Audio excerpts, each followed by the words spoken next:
Committee will come to order, and I appreciate the patience of our witnesses and guests while we have had a vote. But the good news is now we should be uninterrupted for the rest of our hearing.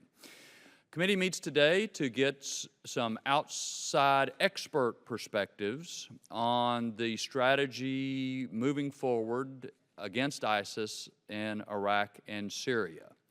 And members should know that this hearing will be complemented by some further roundtable discussions with some former military leaders, as well as a hearing with the Secretary of Defense and the Chairman of the Joint Chiefs scheduled for December the 1st.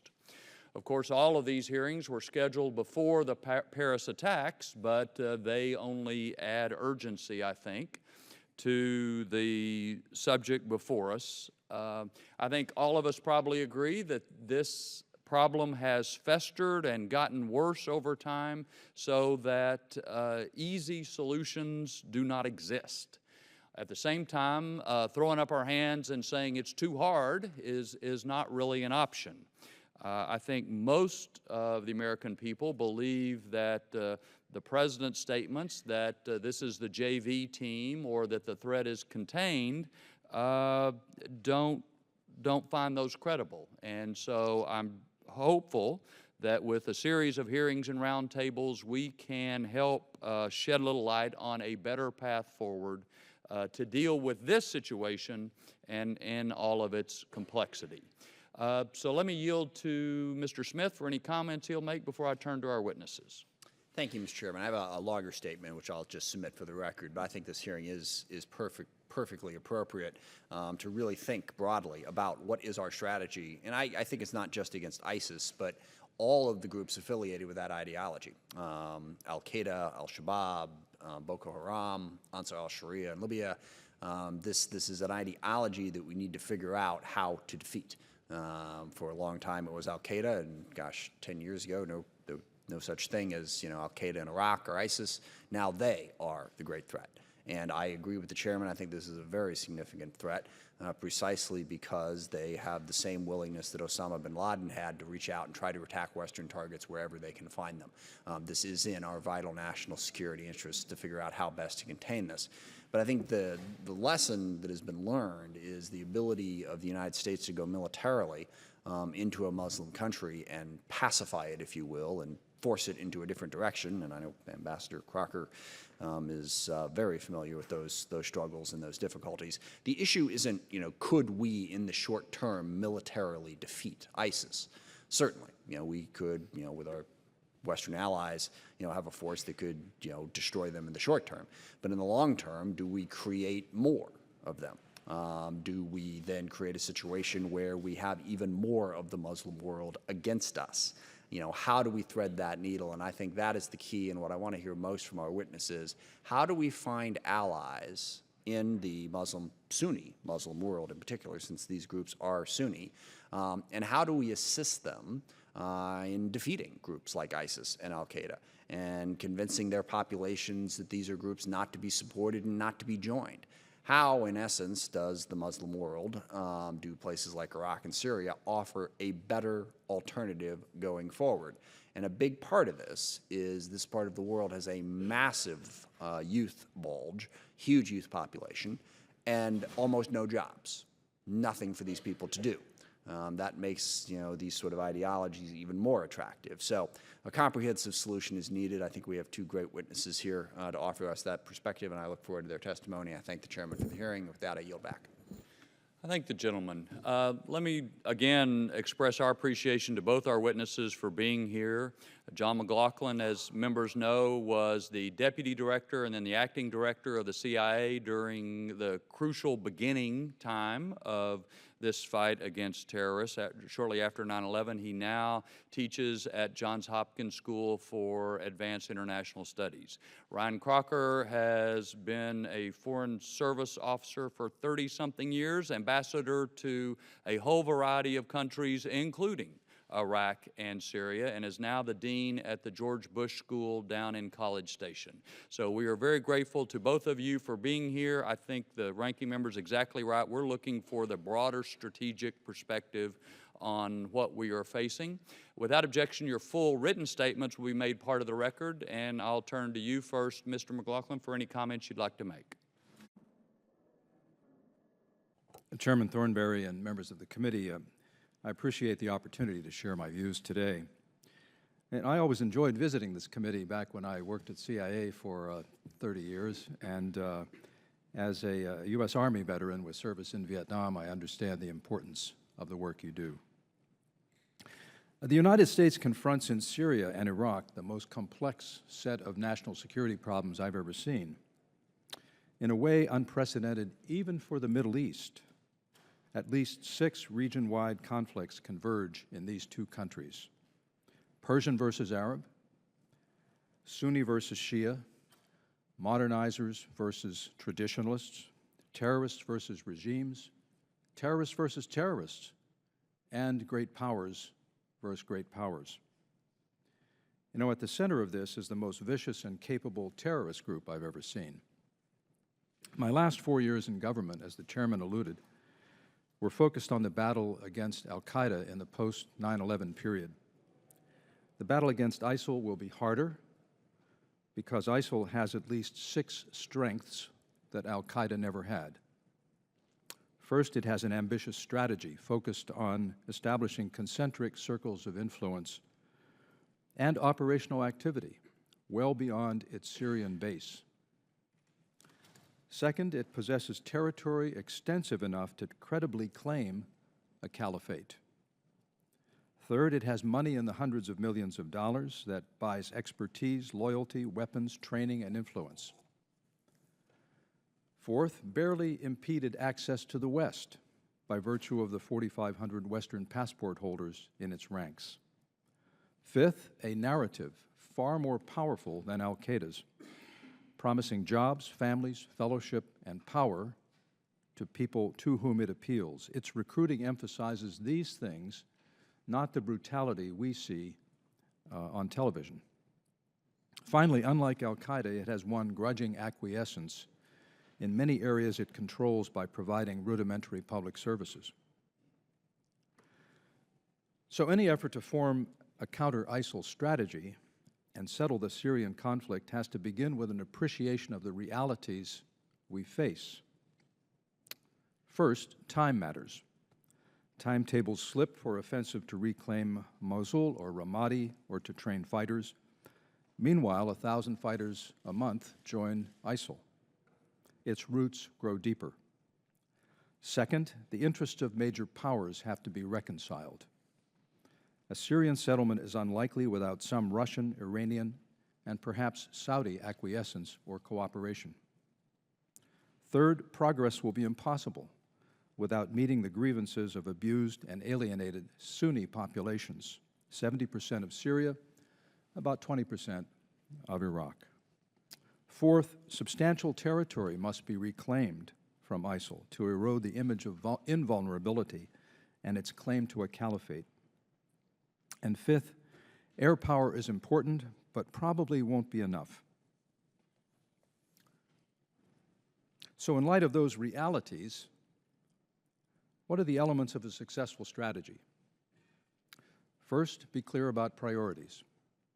Trying to get rid of Assad and ISIL at the same time led us into what I would call a catch-22 cul-de-sac.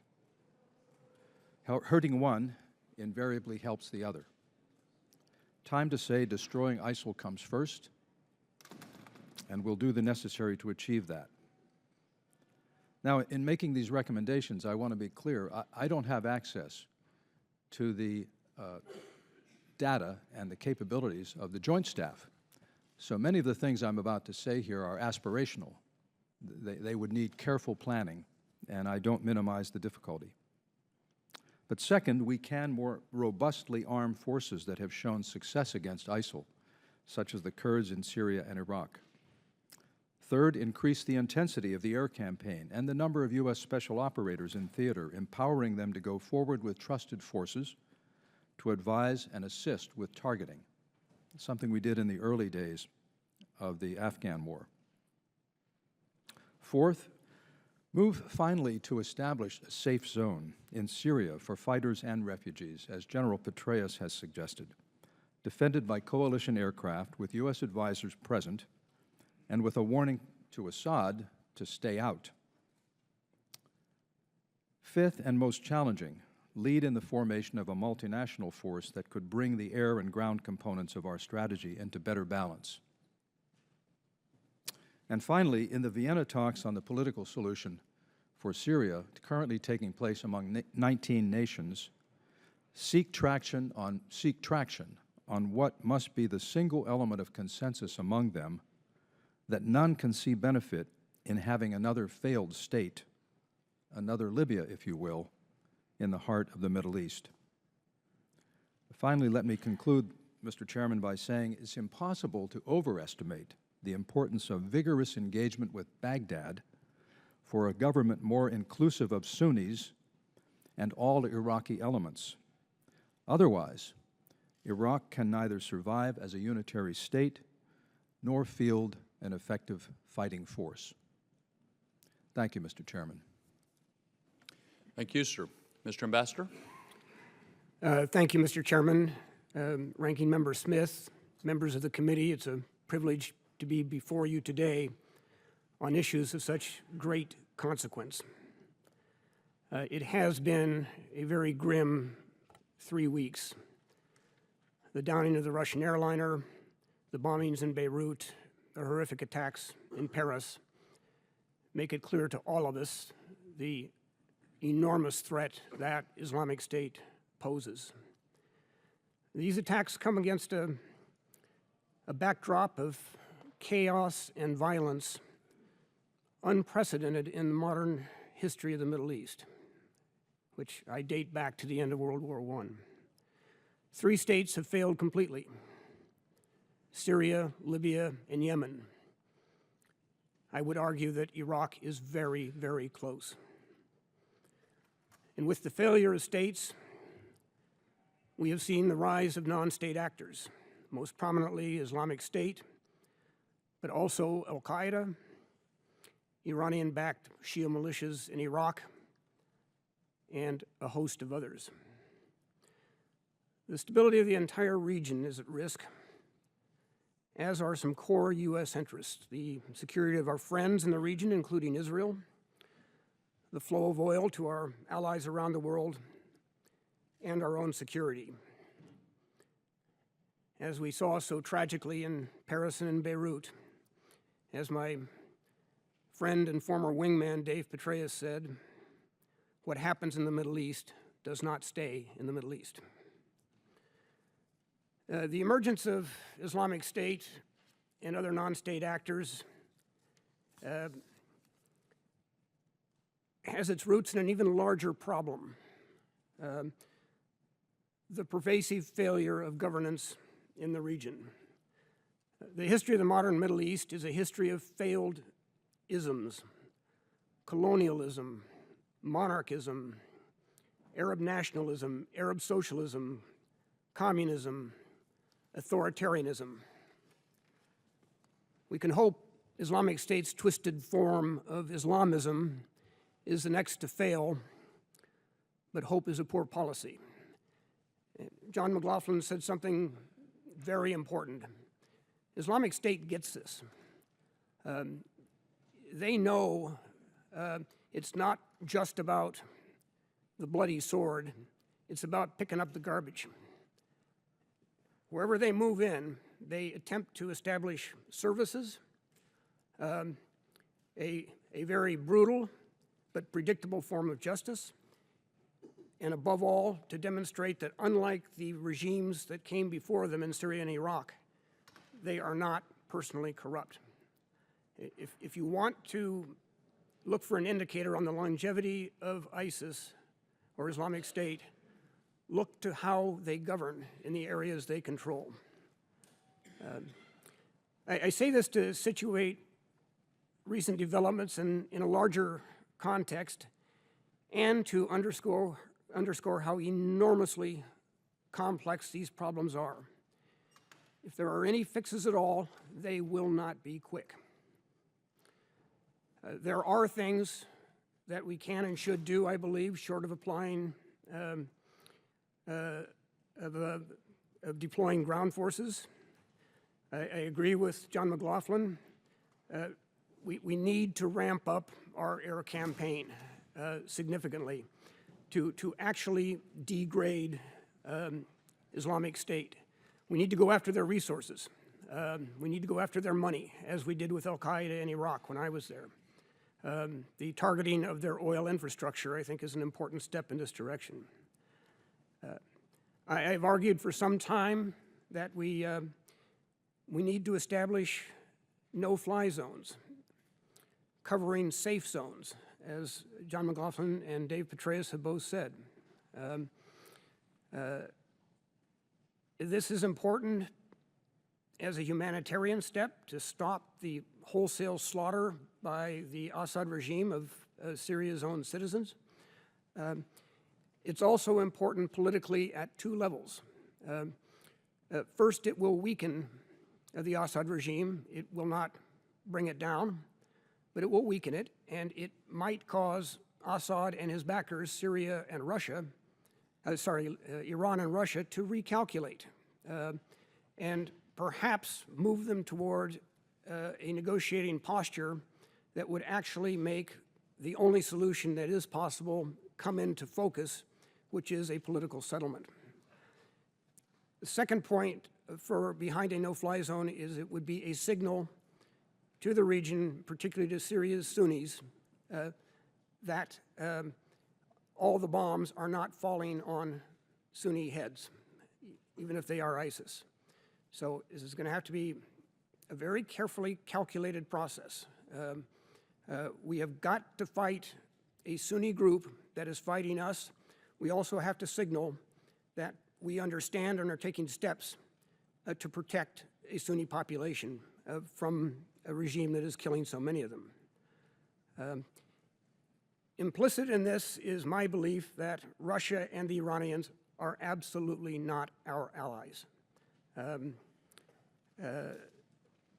Any perception of U.S. association with Russia or Iran in a fight against Islamic State is going to turn the Sunni world in Syria and outside of it even further against us.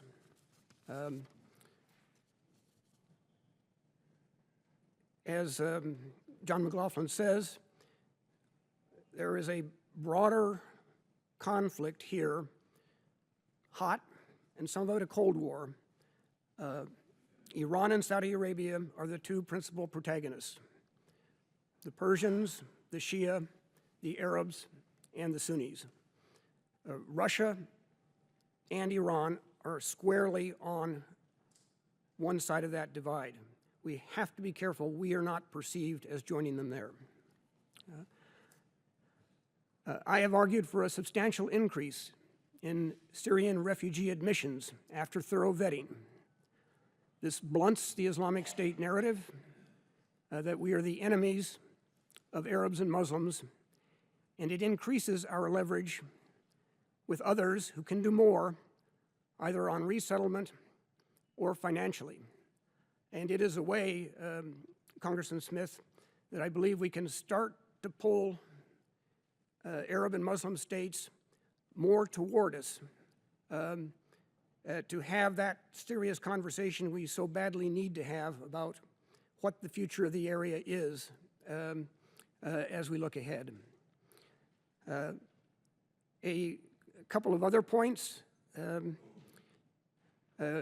John Allen, one of the greatest officers, in my view, ever to wear a military uniform, is stepping down as our envoy to the anti-ISIS coalition. I would urge that the next envoy be a presidential envoy, not an envoy of the Secretary of State.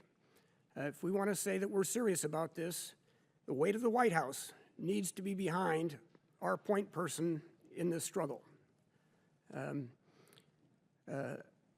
Dave Petraeus and I have argued that there are other steps we can take. Move our military headquarters from Kuwait to Baghdad. If we're fighting a war, we need to be on the battlefield. And in terms of civil-military cooperation, as I saw with Dave Petraeus, Ray Odierno, and John Allen, when my military counterpart was just across the hall, it certainly made the necessary unity of effort and objective that much easier. Mr. Chairman, the center of gravity for Islamic State is in Iraq. That is where it emerged, and that is where its key leaders are from. It grew in the sectarian canyons that were created as Iraqi Sunnis were increasingly alienated from a sectarian Shia government influenced by Iran. So John McLaughlin and I would, I think, agree completely. The primary focus of our efforts has to be political, and it has to be getting at some of these root issues of a sense of disenfranchisement and isolation of Sunnis within their own states. U.S. re-engagement at a sustained and high level can make a difference in Iraq. I learned through 2 long, hard years that different Iraqi factions cannot compromise among each other. They simply cannot because of the legacy of literal blood between them. But what they can do is give us something that we can then take to another faction and leader and start to put together transactions that they all want, or many of them want, but they can't do on their own. We are the indispensable actor. We played that role during my time in Iraq, 2007 to 2009. I urge that we play it again. I am calling, therefore, not for the deployment of the 101st Airborne, but for the deployment of the Secretary of State to go out to Baghdad and to sit there for a week or 10 days, banging heads together, seeing what compromises can be forged. The Iranians are doing it all the time. We need to do it as well. So U.S. leadership cannot solve the problems of the Middle East or anything close to it, but it can make a difference. Most crucially, it can make a difference in preserving Iraq and Syria as unitary states. I know this is an issue of concern to this committee. It is my view that de facto partition favors only Islamic State and Iran and its proxies. A division into a Kurdistan, a Jihadistan controlled by Islamic State, and a Shiistan dominated by Iran in Iraq may be to the interests of those parties. It is not to the U.S. interests. Thank you, Mr. Chairman. Thank you. Lots of interesting comments I'd like to follow up, but I'll try to restrain myself to just a couple questions. I think everybody acknowledges that military alone cannot solve the problem of Iraq, Syria, or ISIS. But I would appreciate it if each of you could briefly comment on the role you think military action could and should play. Mr. McLaughlin mentioned that time slippage is a factor. When we say we're going to do something, we don't take the town, or the town is not taken, then that reduces credibility. I know Dr. Kissinger, among others, have argued that ineffectual military action actually helps ISIS because they're seen to withstand bombing or whatever it is that we do, and it strengthens their prestige. So could each of you briefly comment on the role the military action, not just by us, but military action should play in this conflict?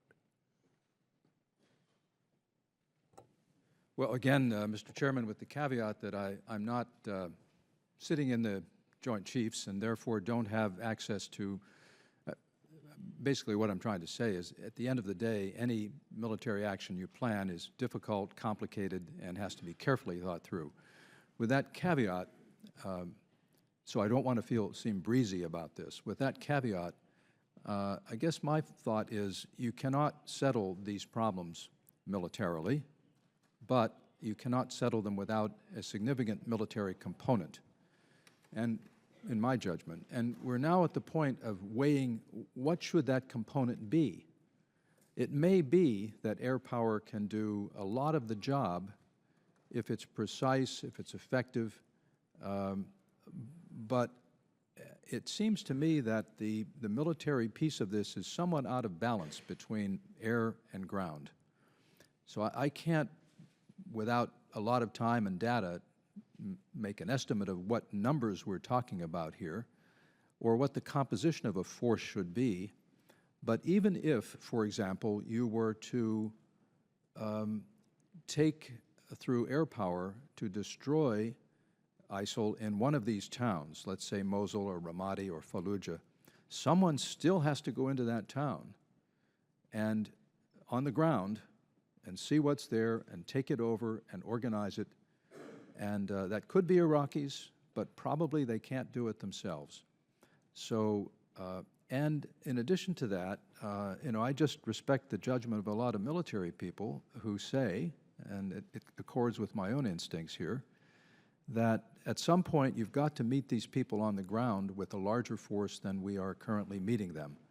Now, the Kurds in the north, the YPG inside Syria, is doing very well with our assistance.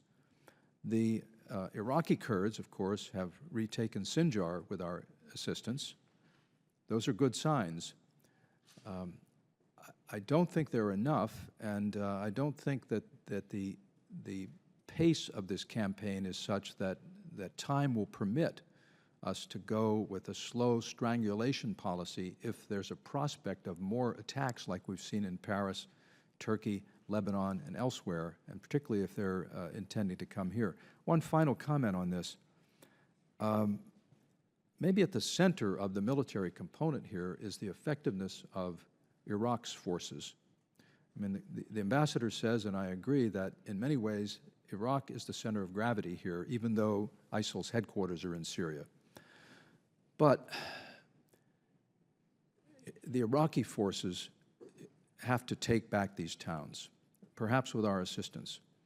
Unless there is a political reformation, if you will, in Iraq that convinces Sunnis they are part of this country, those Iraqi forces, to the extent they are effective, will be effective largely through Shiite militias backed by and augmented by Iran.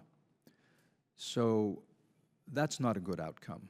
Essentially, we are yielding this part of the Middle East to Iran with bad consequences. So that's another military piece of this that happens to be very closely woven with the political part. So bottom line in all of this, military component's important. I think it needs to be increased in terms of ground forces.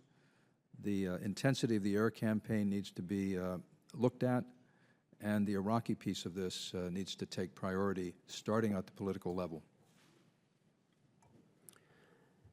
I would agree with John McLaughlin that there is no military solution to this problem. However, military action can establish conditions and a context that are more favorable to a political settlement eventually than the circumstances now. You know, that is the logic behind my suggestion that we ramp up the air campaign to significantly degrade ISIS. We can't defeat them from the air, but I do believe we can degrade them and should. And at the same time, degrading, if you will, the Assad regime's ability to murder its own citizens. The establishment of safe zones under a no-fly zone could do that. It could also bring buy-in at a level we haven't had before from both Turkey in the north, that has long advocated for this, and Jordan in the south. A safe zone would have to be secured. Well, they would be the ones to secure it. But we have to show we're serious. If we're prepared to say we will enforce a no-fly zone, then we can turn to them and say, and you've got to do your bit on the ground. And then we see where we are if we take those two steps. That could change the climate. It will certainly put us in a position to be better able to make the judgment about what other steps may be necessary than we are right now. So that's where I would start. In Iraq, I cannot underscore the point strongly enough that this isn't about reclaiming territory from Islamic State so much as it is about seeing whether some basic political accords are possible that will make Iraqi Sunnis feel once again that they are part of this state and have a future in it. I had a conversation with the Speaker of the Iraqi Parliament, a Sunni. As his position indicates, he has bought into the new order in Iraq, unlike many other Sunnis. But he said that anyone who expects Iraqi Sunnis to stand against ISIS is first going to have to persuade them that life will be better under an Iraqi government than it is under the Islamic State now. And given the sectarian nature of the Iraqi government now, that's a hard case to make. So that fundamental political dynamic has to change. It isn't going to happen by itself. It can only happen if the U.S. is directly engaged as a catalyst. Because right now, it isn't Iraqi security forces who are in the vanguard in many of these clashes. It's Shia militias. And for Iraqi Sunnis, that is the ultimate nightmare. And there is another issue, the Kurds. It is absolutely the case that they have fought hard and well in both northern Syria and in northern Iraq. But the Kurds are not the answer to a strategy to liberate Sunni Arab areas. In many of those areas, the Kurds are viewed with just about as much suspicion as the sectarian Baghdad government is. So we've got to be very careful how far and where we go with the Kurds. So again, there are military steps we can take that can change the political context. I can see that more clearly in Syria. In Iraq, if we are going to significantly ramp up our effort, we have to look at what force is going to hold. Because if it is a force that is perceived by Sunnis to be Shia-dominated and Iran-oriented, we might be better off never having cleared it in the first place. Well, no one can speak with greater authority about the internal political dynamics of Iraq than you. Thank you. Mr. Smith? Thank you. I have a couple other questions, just following up on that point. I mean, the root cause of the problem here is we don't have a legitimate Sunni force in Syria or Iraq that is well seen, that exists, basically. You mentioned the problem with the Kurds, you mentioned the problem with the Iraqi government, and, you know, when you're going to get into the Sunni portions of, you know, Syria and Iraq, you're going to need a legitimate Sunni force to hold it. And you listed all the problems with the existing forces. I would merely submit that 10,000, 20,000, 30,000 U.S. troops down on the ground going into Ramadi or going into Fallujah, in these towns, you know, doesn't change that dynamic. And as hard as it would be for a Shia militia to hold a Sunni town or a Kurdish backed force to hold a Sunni town, I would submit it would be even harder for a Western force to hold a Muslim town. And that's the frustration that we find ourselves in. But leaping into that mess and simply making it worse at the cost of greater lives and more money is something I'd be very, very cautious about doing. Now, the struggle is, like I said, you know, where are the Sunni, you know, forget the word moderate, where are the anti-ISIL Sunnis who could actually hold? That's what we've got to find. That's where we've got to get to. That is not going to happen tomorrow or next month or even next year. That's going to take a lot of time. You were there for the Sunni awakening, largely because of al-Qaeda's overstepping its bounds, and also a lot of very, very good work by the Marine Corps in terms of building relationships with the tribes. I mean, that's the kind of thing that needs to happen. A U.S.-led force is going to be no more welcome in these Muslim towns than the Kurds or the Shia. In my opinion, two issues I want to raise. One is on the refugee issue. And aren't we playing right into ISIS's hands by saying, keep the refugees out, we don't trust them? When in fact, I think this is interesting, as you look at what actually happened in Paris, there is not really any evidence that any of the people who perpetrated those attacks were refugees. In fact, it's fascinating, they found this passport, which, by the way, there is a duplicate of that passport that was forged by somebody else someplace else.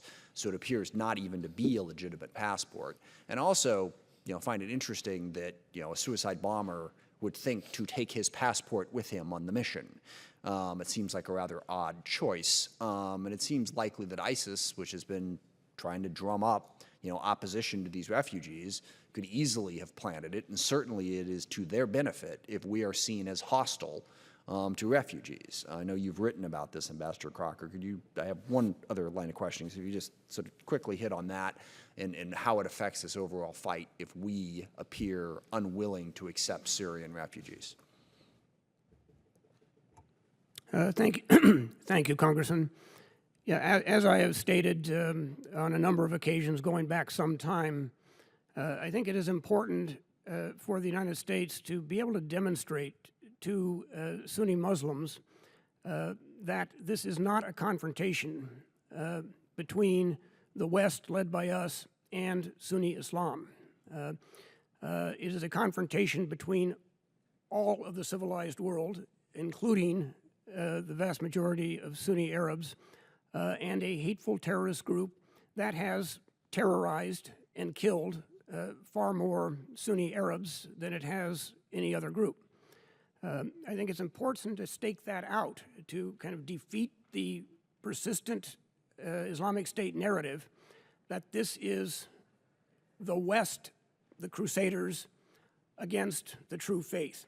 We need to take that away from them. This is an important way to do it. Now, nothing is more important than the security of our country. Absolutely. So this has to be done in a way that gives us confidence that anyone trying to get to this country for malign purposes can be screened out. There are no absolute guarantees. No, and there's no absolute guarantees to get refugees. I mean, people come to this country for any reason, for that matter. We screen them, or domestic. I mean, as I've pointed out, in Paris, it was Belgian and French citizens born there who were radicalized and moved in this direction. So we have to be very, very diligent to protect our country, not just from refugees, but from, our own citizens or anybody who's here for any reason, to make sure that they're not being radicalized. That happens with regrettable frequency, and our jails are full of homegrown radicals that unfortunately we were able to catch in most instances. I want to ask one other question about this whole debate about whether or not, about who we're fighting.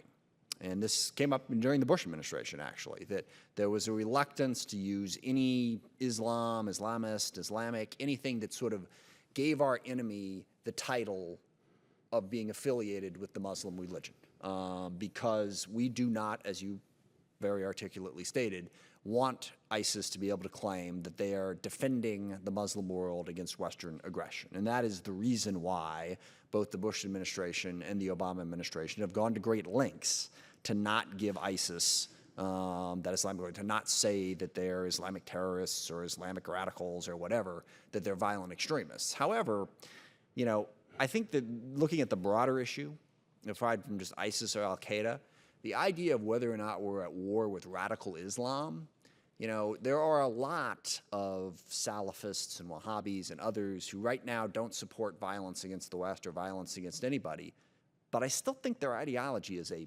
big problem, and they wind up funding those people. So how do we work with allies like Saudi Arabia and Pakistan and others who have at the same time given sympathy to the very ideology that threatens us, even if the ideology they support tries and frequently fails just stop short of the violence element.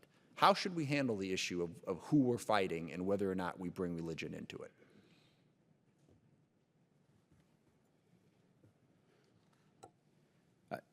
To me, I think you can do this without bringing religion into it. I think the whole debate over what we label these people is overblown and gets in the way. I mean, we have all said it, it's absolutely true that Islam is not a violent religion. There is a portion of Islam that is perverted by these people and that works with social conditions that are conducive to recruiting alienated young people. End of story. I mean, it's the reality. We shouldn't really spend a lot of time on what we want to label it, it seems to me. It's a perverted sect of Islam that causes this. End of story. And we went through this with, at the time of 9/11, because prior to 9/11, we had trouble getting the kind of cooperation that we wanted from, for example, Saudi Arabia. Right. After 9/11, we still struggled with it. About 2003, there were compound bombings in Saudi Arabia, and Until it hit home. until it hit home, but I must say, to give the Saudis their credit, once it hit home, at least at an official level, in terms of our dealings with the government, people like Mohammed bin Nayef and others who were and still are in charge of counterterrorism, they swiveled and they were good partners, very good partners, and they have since helped in a number of ways, including warning us on a couple of occasions. Recall the incident in which they warned us of according to the press, warned us of a bomb that was being placed on a FedEx plane and so forth. So they're pretty good partners in this, but you're absolutely right. We're all paying the price, and they're paying the price for policies that they and others followed years ago, which are having now unintended consequences. And that's just the reality of it. Other people get in here. I'll just say that, unfortunately, I don't believe that those policies have been completely abandoned by that part of the world, that it's not a matter of years ago. I think they still are too open to a more radical interpretation of their religion that creates a larger problem, and that's something we need to work with our allies to confront. With that, I'll yield back. Thank you, Mr. Chairman. Thank you. Mr. Forbes? Mr. Chairman, thank you for holding the hearing. Gentlemen, thank you for your service to our country and for being willing to help us today. The two phrases that I picked out that you indicated, one was that the U.S. was an indispensable actor, if I understood that correctly, and the second one was that Iraq was the center of gravity for ISIS. As we look at the realization that a military component cannot in and of itself settle this problem, we all know, and I think all of us have always known, you need the political and the economic and the diplomatic. But you've also indicated that you cannot settle it without a significant military component, so that we can make sure we've learned from our mistakes and don't commit them going forward. What was the impact of not having a significant military component in Iraq in terms of allowing the strengthening of ISIS? An important question, Congressman. In 2011, of course, we withdrew all of our military forces from Iraq. But in my view, that was not the most significant withdrawal. Really, in 2011, we also pulled back from Syria's sustained political engagement with Iraqi political leaders. You can argue we shouldn't have to do this in the middle of somebody else's internal affairs, but it's a hard truth that the Iraqi political system will not function in any positive manner unless there is someone in the middle between and among the different factions.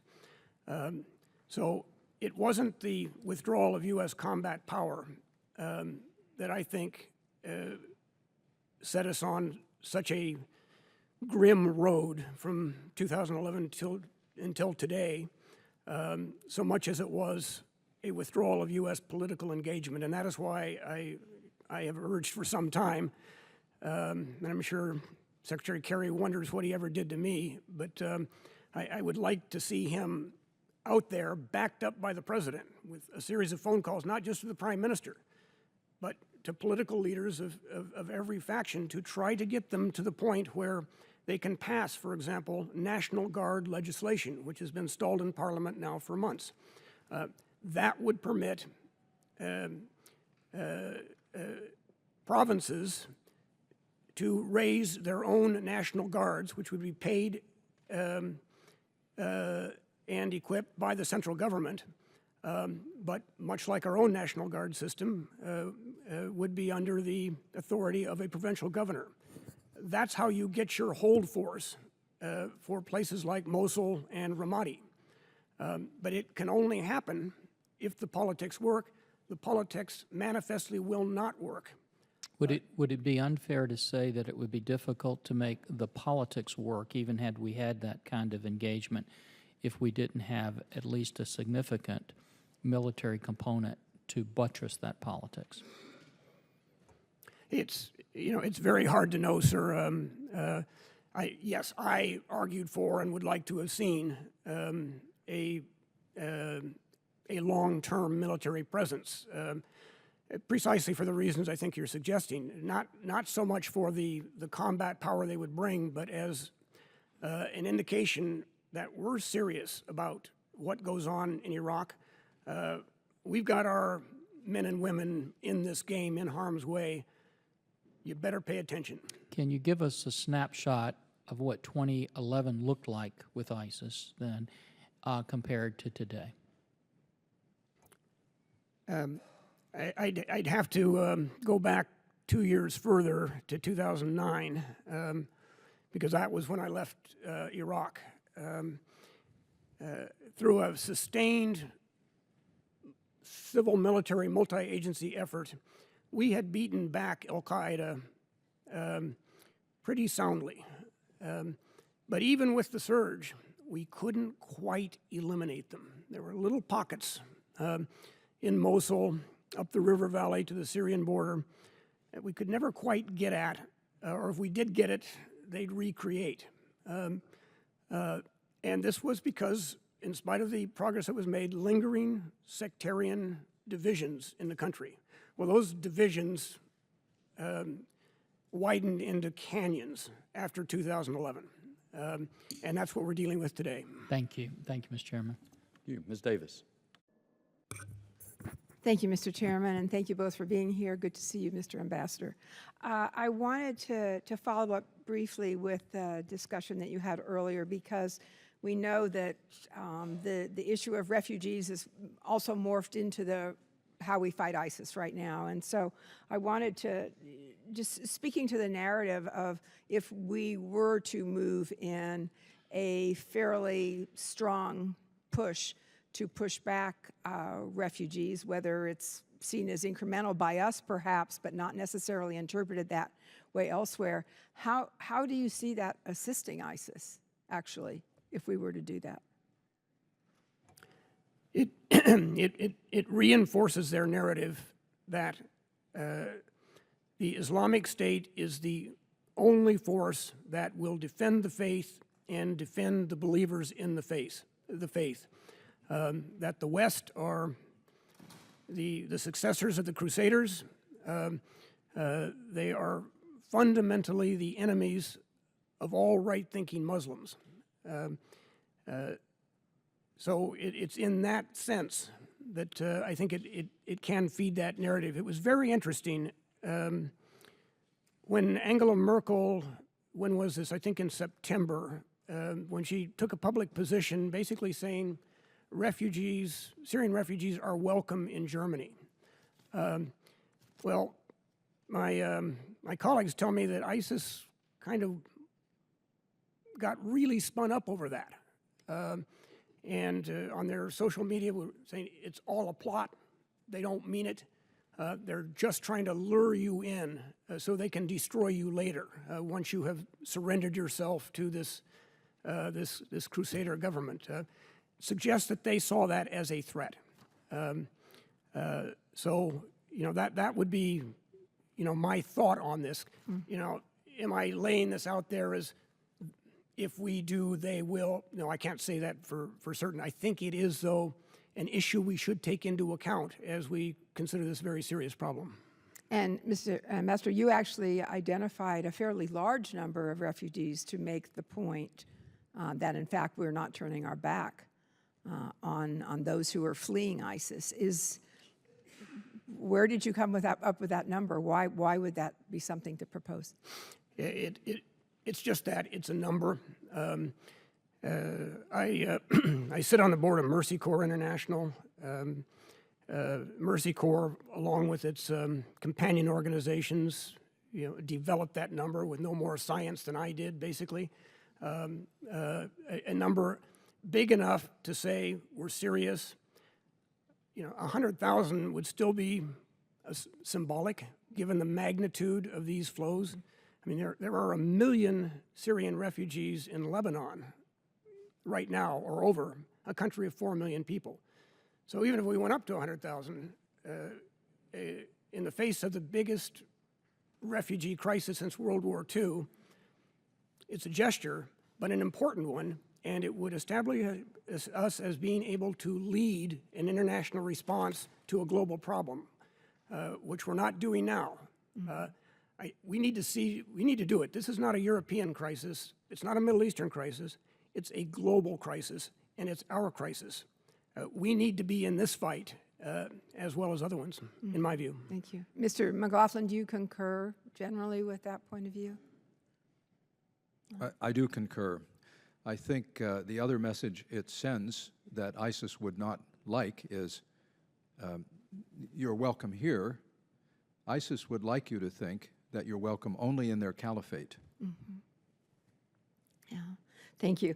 One of the other issues that we grapple with is we're not very patient when it comes to strategies.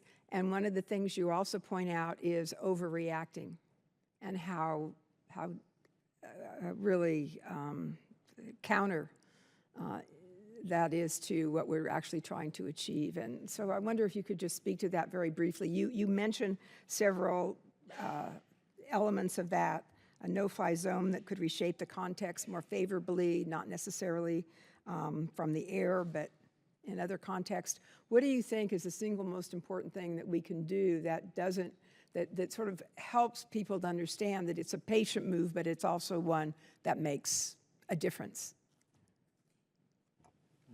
That's a great point, Congresswoman.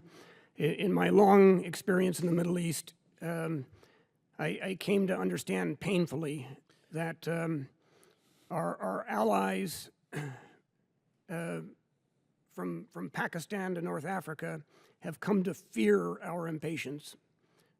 We're here today in a big way, and we're gone tomorrow, and our adversaries have come to count on it.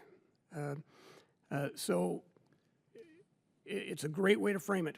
What we really need to do is establish, in the eyes of allies and adversaries both, that we are engaged, and we are engaged for the long term. These are our interests as well as the region's. We are going to be involved. We are not going to throw up our hands and go home. So that needs to be the message. In any step we take going forward, that has to be the message we articulate, that this is part of U.S. engagement in the region for the long term. And we need to do that, obviously, in concert with regional powers and with our allies around the world. Thank you. Thank you, Mr. Chairman. Mr. Wilson. Thank you, Mr. Chairman. And Director McLaughlin, thank you for being here. Ambassador Crocker, thank you. And I've had the extraordinary opportunity to visit Ambassador Crocker, you in Baghdad, also in Kabul, and to visit with you around the Middle East. And every time I've been there, I've seen your great appreciation of the citizens of those countries. In particular, I was there for the earthquake relief in Muzaffarabad in Pakistan. It's very clear that you're representing American interests, but it's on behalf of the people in the countries that you were serving in. I also share very much the point that you just made, and that is that we need to have a consistency. We need to have a long-term approach, and that's why there are two quotes that come to mind to me that the American people need to know. and that is that President Bush on July the 12th, George W. Bush on July the 12th, 2007, quote, "To begin withdrawing before our commanders tell us that we're ready would be dangerous for Iraq, for the region, and for the United States. It would mean surrendering the future of Iraq to al-Qaeda. It would mean we'd be risking mass killings on a horrific scale. It would mean we'd allow the terrorists to establish a safe haven in Iraq to replace the one they lost in Afghanistan."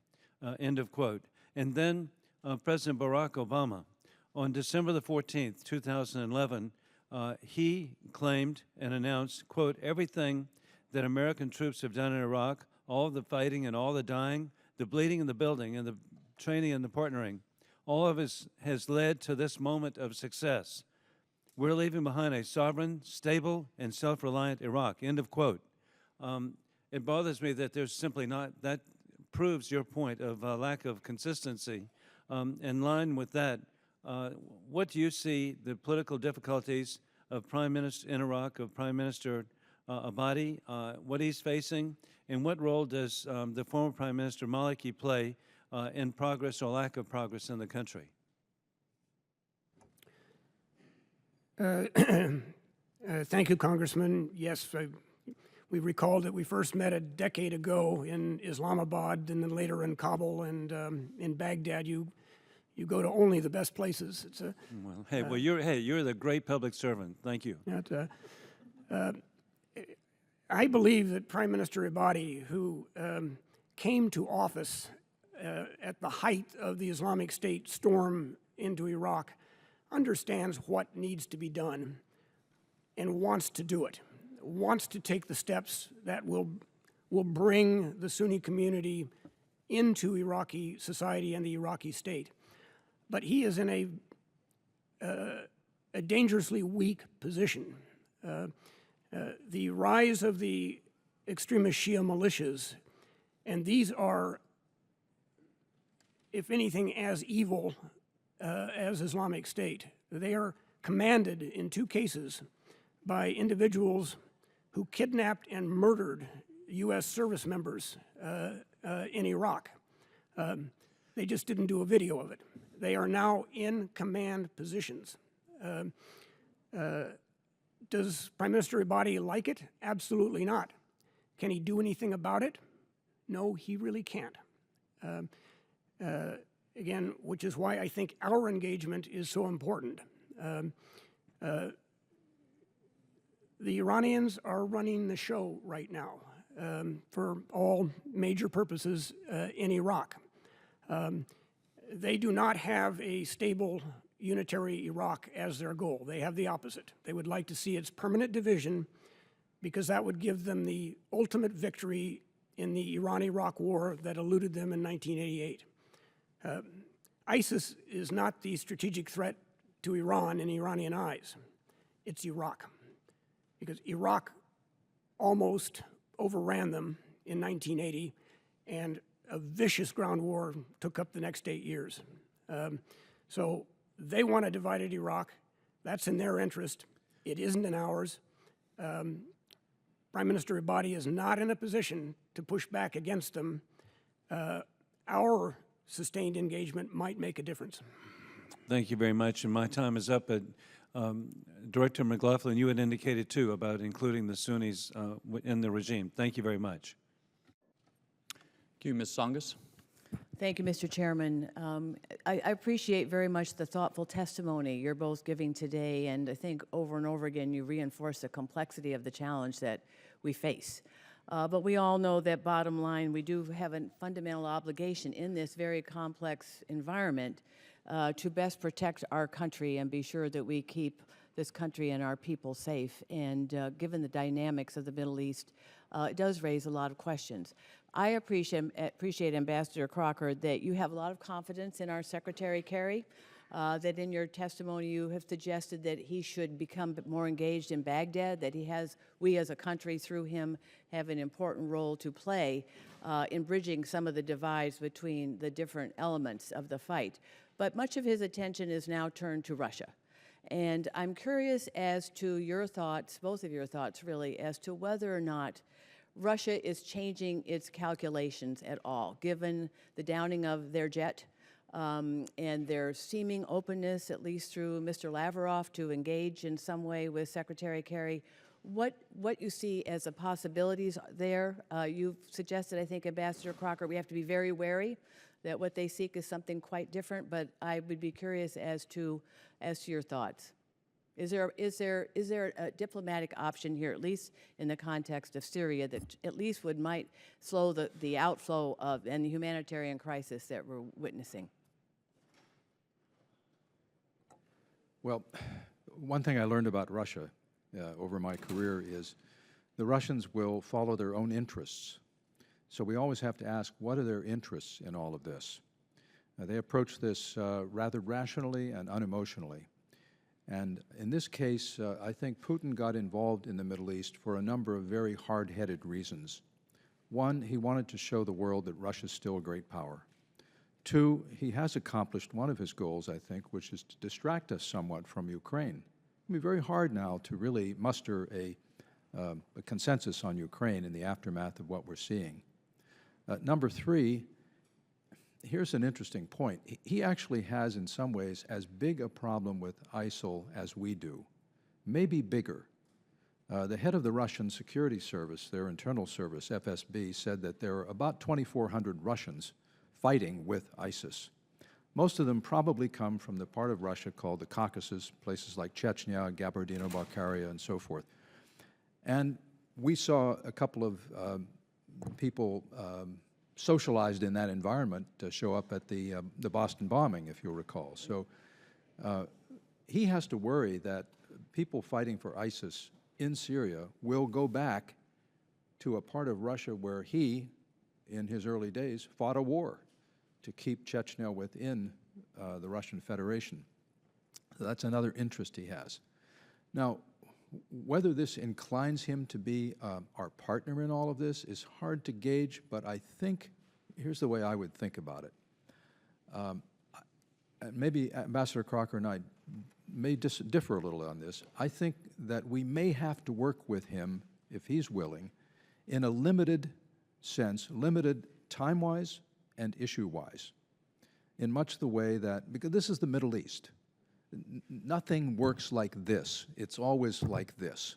It's always a little crooked, a little off base. So in this case, we should have no illusions that we're making an alliance with him or anything like that. But if we can find a way to gain Russian cooperation without sacrificing too much of our own interests, I don't see that is counterproductive. And in my testimony, I said, I think it's going to be hard to get a political solution in Syria without Russian acquiescence or cooperation. Just because I want to give Ambassador Crocker just a moment. I'm about out of time, but I appreciate your comments thus far. Well, I just wrap it up by saying that the Russians have sufficient influence in Syria that unless we find a way independently or through other means to destroy Assad, where we don't have to deal with that factor anymore, the factor of a Syrian government that has to be somehow brought to the table and managed through a transition, Russia's going to have some sort of voice in that, which of course is another interest of his, another reason why he went into Syria, to make sure that he didn't lose his base at Tartus, and the land installation he has at Latakia. So that's my general perspective on this, which is proceed with caution, but get what you can in terms of interests. Yeah. I'm sorry, Ambassador Crocker, we won't be able to hear you. Yeah. I bet we'll come back around to that question because it's a very important issue in solving all this. Mr. Turner. Mr. McLaughlin, Ambassador Crocker, thank you for being here. Ambassador Crocker, I appreciated your briefings that I too received in Iraq when you were there, and I appreciated your dedication.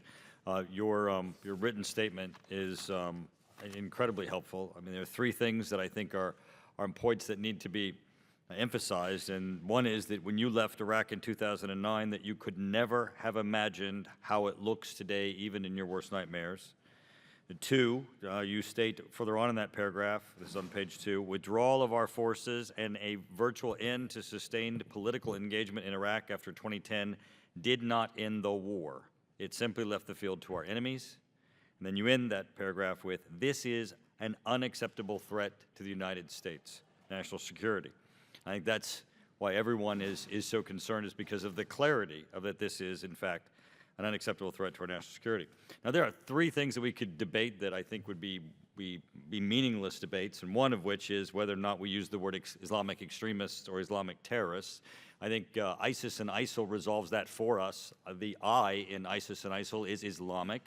The debate on the issue of refugees should really be a debate about the fact that the failure of our policies has resulted in these refugees because they're not safe at home. It's not the issue of our compassion to those that flee the Syrian regime and flee ISIS, because neither of them have compassion for them and are trying to kill them. The issue is, how do we have compassion for them to provide safety in the area of Syria and Iraq and stability where they can stay at home? And another debate I think that's meaningless is the issue of boots on the ground or not on the ground, because that somehow has become a threshold litmus test of whether or not you have a correct policy. The correct policy is having a policy and a strategy for defeating ISIS and ISIL. And so I'm going to turn to you in your great expertise and the time that you spent in Iraq. I appreciate the comments that you've made. But in order to determine boots on the ground or not boots on the ground, we have to have a strategy. You've certainly indicated it's going to take diplomacy. I agree. I think Secretary Kerry should go and do as you have said and dedicate himself to this. But there does have to be a military component. And what are some of the elements that you would see, sir, in that military strategy? Because I think there's great frustration in the American public as we hear that there are attacks now happening to ISIS and ISIL training camps that we've known where they are, but no one's attacking them. Logistic supply lines, sales of oil, other operations of ISIS and ISIL are going without challenge. So clearly the strategy that we're doing is not working and is threatening our national security. What are just some of the basic elements that we're not doing that you believe should be in that overall military strategy as policy elements? Mr. Ambassador. Thank you, Congressman. The two that I think are important for us to do and do swiftly is, first, amp up significantly the air campaign against Islamic State. Paris changed a lot of things, and I think it should certainly change how we look at a target list. Let's look at it again. If there are key facilities for Islamic State that we've identified, we need to go nail them. And again, money counts. I hope that we are significantly ramping up an effort to figure out how they're making it and cut it off, whether that is politically or militarily inside Iraq, or inside Syria. They're making a lot of money out of oil. Well, they got to move the oil somehow. We should be able to figure out how and just absolutely stop it. The second thing, as I suggested, is the establishment of no-fly and safe zones.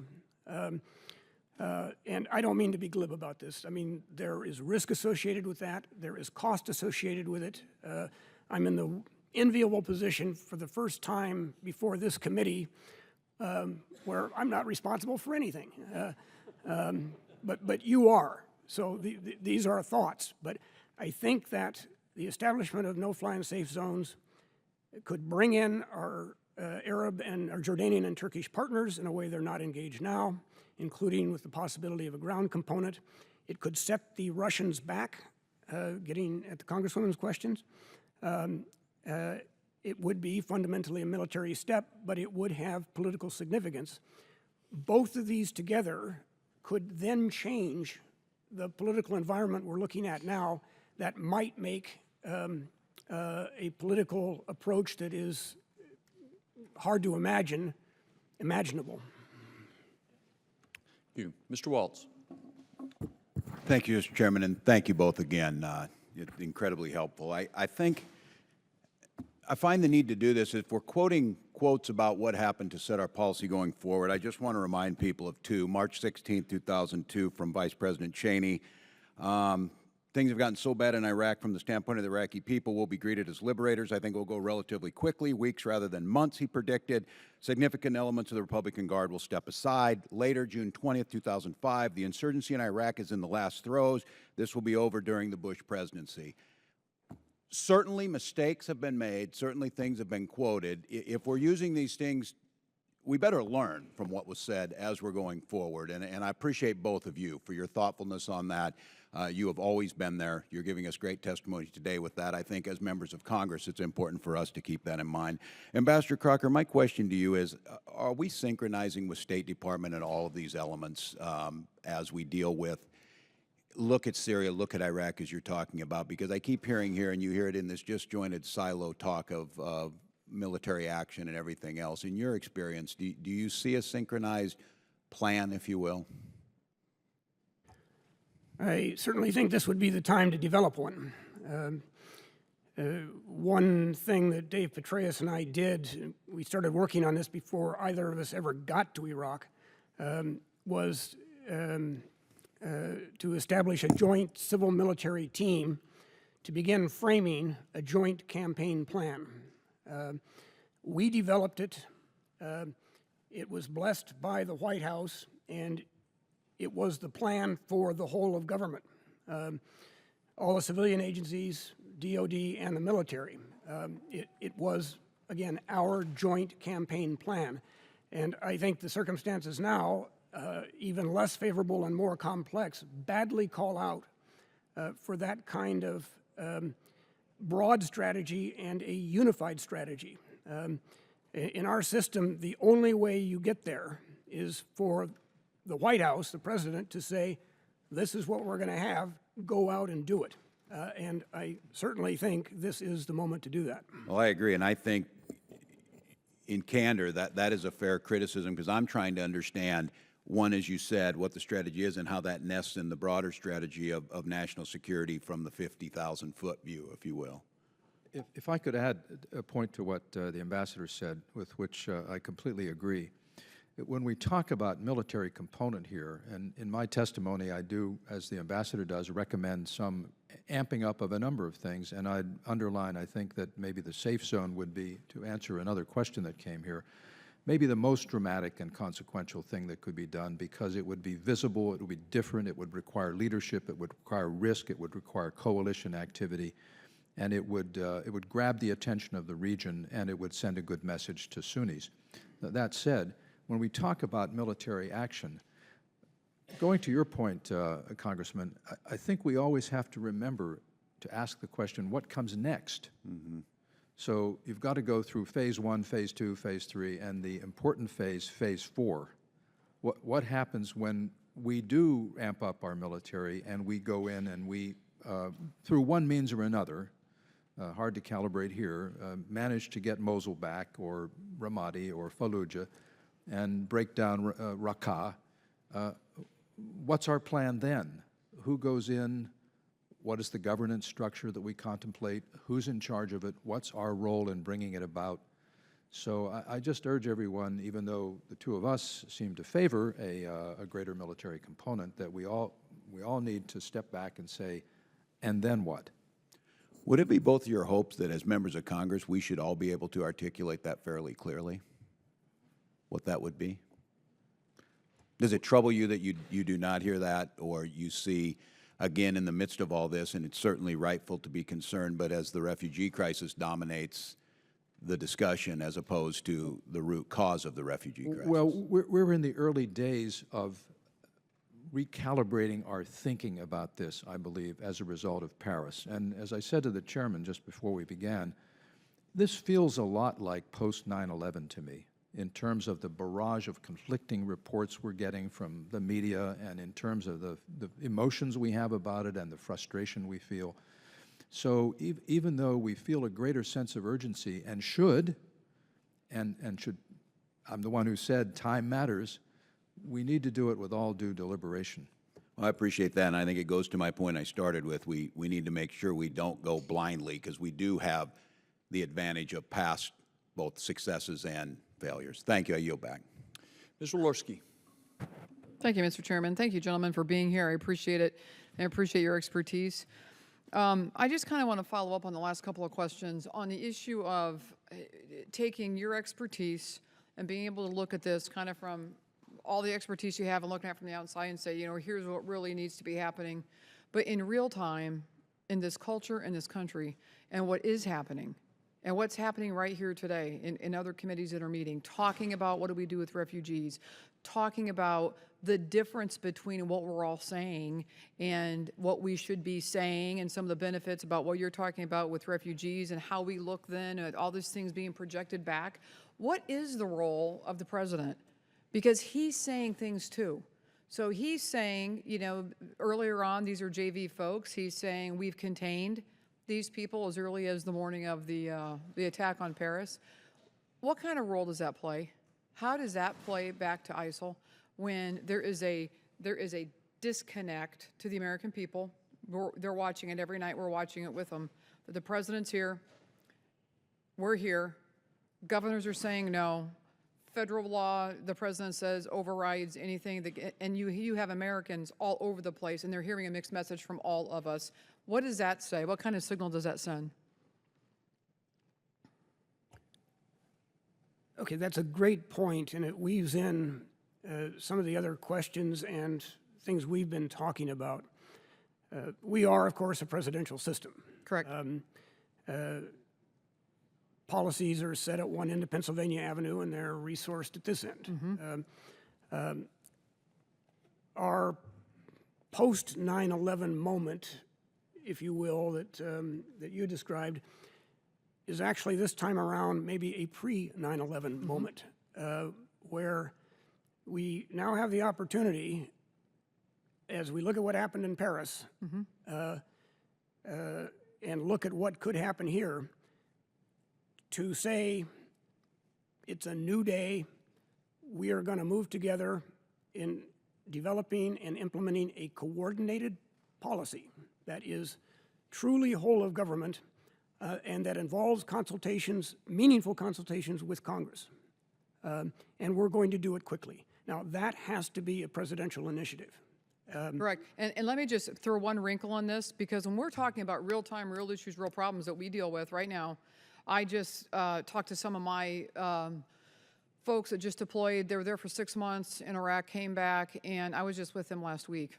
And after the doors were shut, and I said, what's really going on? Because we're hearing horror stories sitting on HASC. And the rules of engagement keeps coming up. So I talked to flyers that when it came to trying to engage on a convoy of American trucks that were left behind when the Iraqis fled their positions, heavy artillery, convoy of ISIL soldiers with artillery in the back, the beat's on, they ask if they can engage, and the decision came back no, and it does not seem to be just the folks I've talked to. We've had hearings here on the issue of rules of engagement. If the rules of engagement aren't lined up with what you're talking about in potentially a pre-9/11 event, how in the where else do you start, and what else can you do if, you know, we're hearing one thing from people on the ground and the message from the White House seems to be something entirely different, or the message even from Secretary Kerry? What do you do with the great divide in between? I think that we realize that Friday the 13th changed the world, and it needs to change how we think, organize, and act. Let's look at all of it. What are we doing? What are the ROE? Do they make sense anymore? Are they going to allow us to degrade Islamic State to the point where, like Al-Qaeda in the Afghanistan-Pakistan border area, they really don't have the bandwidth to plan complex organizations? How do we get there?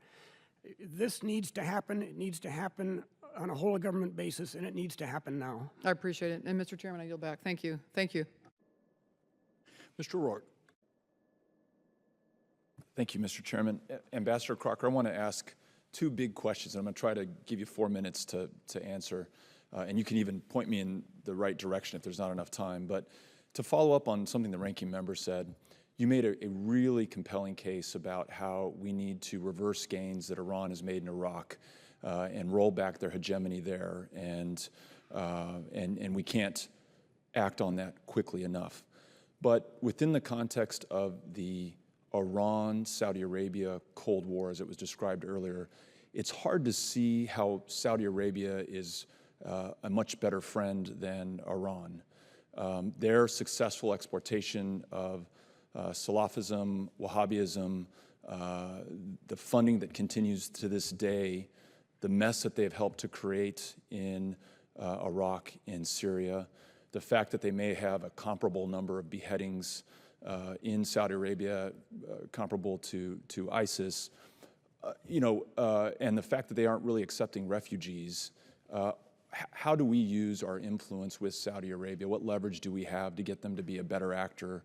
And then the other question, with 3 minutes and 30 seconds left, is can you outline at 30,000 feet a comprehensive strategy for the region so that we're not picking one or the other battle and really addressing things comprehensively? You mentioned the modern area as 100 years. What's the 100-year look at this? Sorry for the short time to respond. Yes, sir. On Saudi Arabia, yes, we have a lot of significant differences with the Saudis that John McLaughlin has alluded to. At the same time, the U.S.-Saudi relationship has been a pillar of U.S. policy and engagement in the Middle East since the end of World War II. I mean, our policies and our engagement were set on the deck of the USS Quincy in Great Bitter Lake in early 1945, the historic meeting between President Roosevelt and Ibn Saud. So before we kick the prop out from under that that keystone, we'd better really think about it. And think, as you said so well, that when the Saudis finally got engaged, circa 2003, they did a pretty good job cleaning house. We need to build on that. There is a fundamental issue there, no pun intended, of Salafism, because if you look at the theology of Islamic State, it goes back to the same primary source of Ibn Taymiyyah, who is the primary theological source for Saudi Salafism, as it is for Islamic State jihadism. So there are some very tricky issues here, but I think we've got to be careful with that relationship, particularly at the current time. The overarching U.S. strategy, I would say it is the security and the stability of the states in the region, broadly speaking, certainly those who have been close to us. They are facing unprecedented threats. Let's look at it across the board. Who needs what from us? Lebanon, a country that I spent 6 long, hard years in, including during the Beirut embassy bombing that I survived. They are facing an existential threat through the refugee flows. 1 out of 5 people in Lebanon is a Syrian refugee. What do they need to ensure their own stability? What does Jordan need? What do the Kurds need? Under the overarching construct that a stable Middle East is a vital U.S. interest and that it has a lot of components. So that is where I would start. It raises issues of economic development, of military cooperation. There are a lot of pieces out there. This is the time to knit it into a whole, and the construct I would offer is just that. What is necessary for the security and the stability of the region and of our friends in it? This is an Arab-Israeli discussion. It is an Arab-Kurdish discussion. It is a critical American discussion. I'm struck by the need for strategic thinking now as much as we ever have needed it. Mr. Whitman. Thank you, Mr. Chairman. I'd like to thank Mr. McLaughlin and Ambassador Crocker. Thanks so much for joining us. I wanted to pose a question to both of you as we look at this pretty complex situation. I want to point to 2 individuals that I think have pretty good perspective on there. They spoke at the Reagan National Defense Forum And the former Undersecretary of Defense Policy, Michelle Florida, argued to make sure we're putting opportunities and solutions in our hands so that we can influence the outcome of any political negotiations and make sure that we are mindful of all the different pieces of how this fits together. And Condoleezza Rice and Robert Gates argued in a Wall Street Journal article saying that we must create a better military balance of power on the ground if we're to seek a political solution acceptable to us and to our allies. And as you know, with Russia being in there, they seek to influence the political balance there, I think, to try to force a choice. It's either Assad or ISIL, obviously now with the other forces to be in the region, both with Iran trying to play in that arena and others.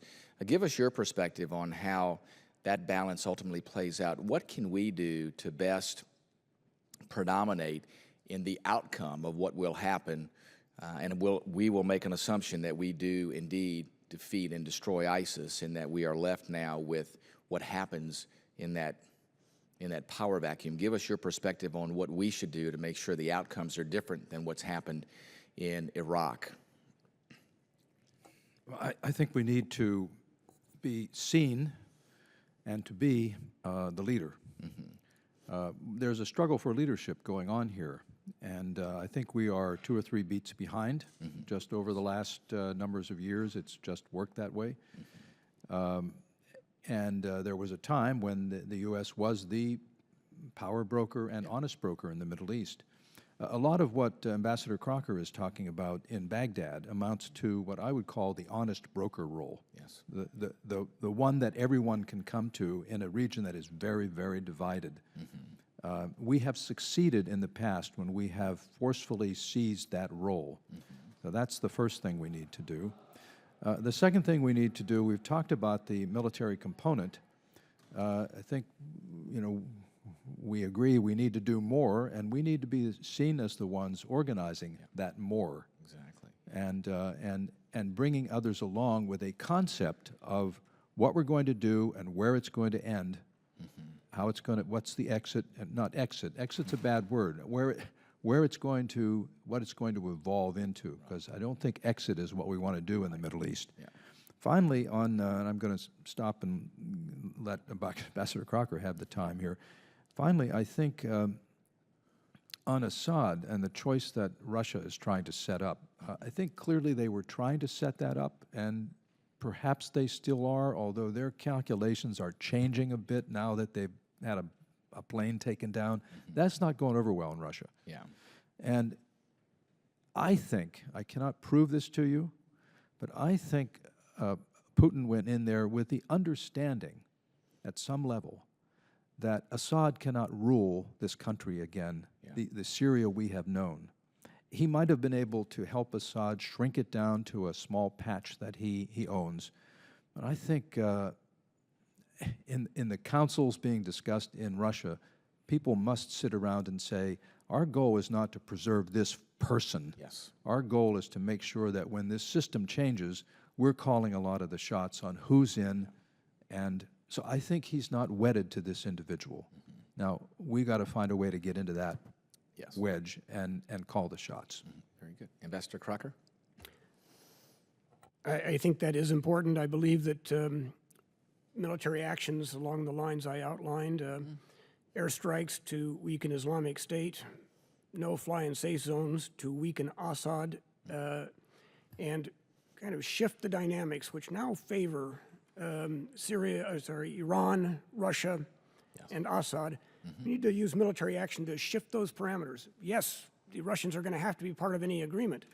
I'd rather us go into the process of trying to make one on terms that are less favorable to them, more favorable to us, and I think we can do that. And I find, for once in my life, I find you irrationally optimistic.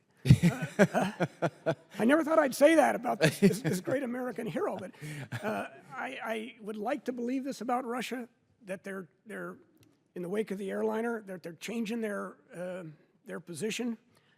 I'll believe it when I see it. I noticed that the airstrikes that they launched against ISIS targets, they said in one case, and we hit ISIS targets yesterday, the day before, near Idlib in the west. ISIS is nowhere near Idlib. Yes. They hit the Free Syrian Army again, and Ahrar al-Sham again, groups we support. Sure. Very good. Thank you, Mr. Chairman. But Yield back. so as not to seem like Pollyanna here, I disappoint the ambassador. I would just rephrase it a little bit to say I think Russia may be recalculating its interests here, not really changing its desires. Very good. Thank you, Mr. Chairman. Thank you. Mr. Ashford. Thank you, and thank you for being here, and thank you for everything you've done. This truly is an incredible afternoon for me. I'm new, but I did, in February, did go to the Middle East, and we did speak with many of the leaders you've talked about. And clearly, what was talked about then is what, to some extent, what you're talking about now. I mean, the National Guard issue was very compelling. We talked to the Minister of Defense, and he said this is a way for us to get national buy-in to what we're trying to do by having the National Guard form up in each one of the provinces. And then also King Abdullah talking about the idea of safe zones in the desert or outside of the cities that could be developed. And none of that seems to have occurred during that 7 or 8 months. And there are other things that were talked about as well. I just have two basic general questions. One is when we talk about containment versus another strategy that's not containment. I mean, I've been thinking about this when we use the word containment. Is there even a possibility of a containment strategy in the Middle East? It's so dynamic and changing so quickly.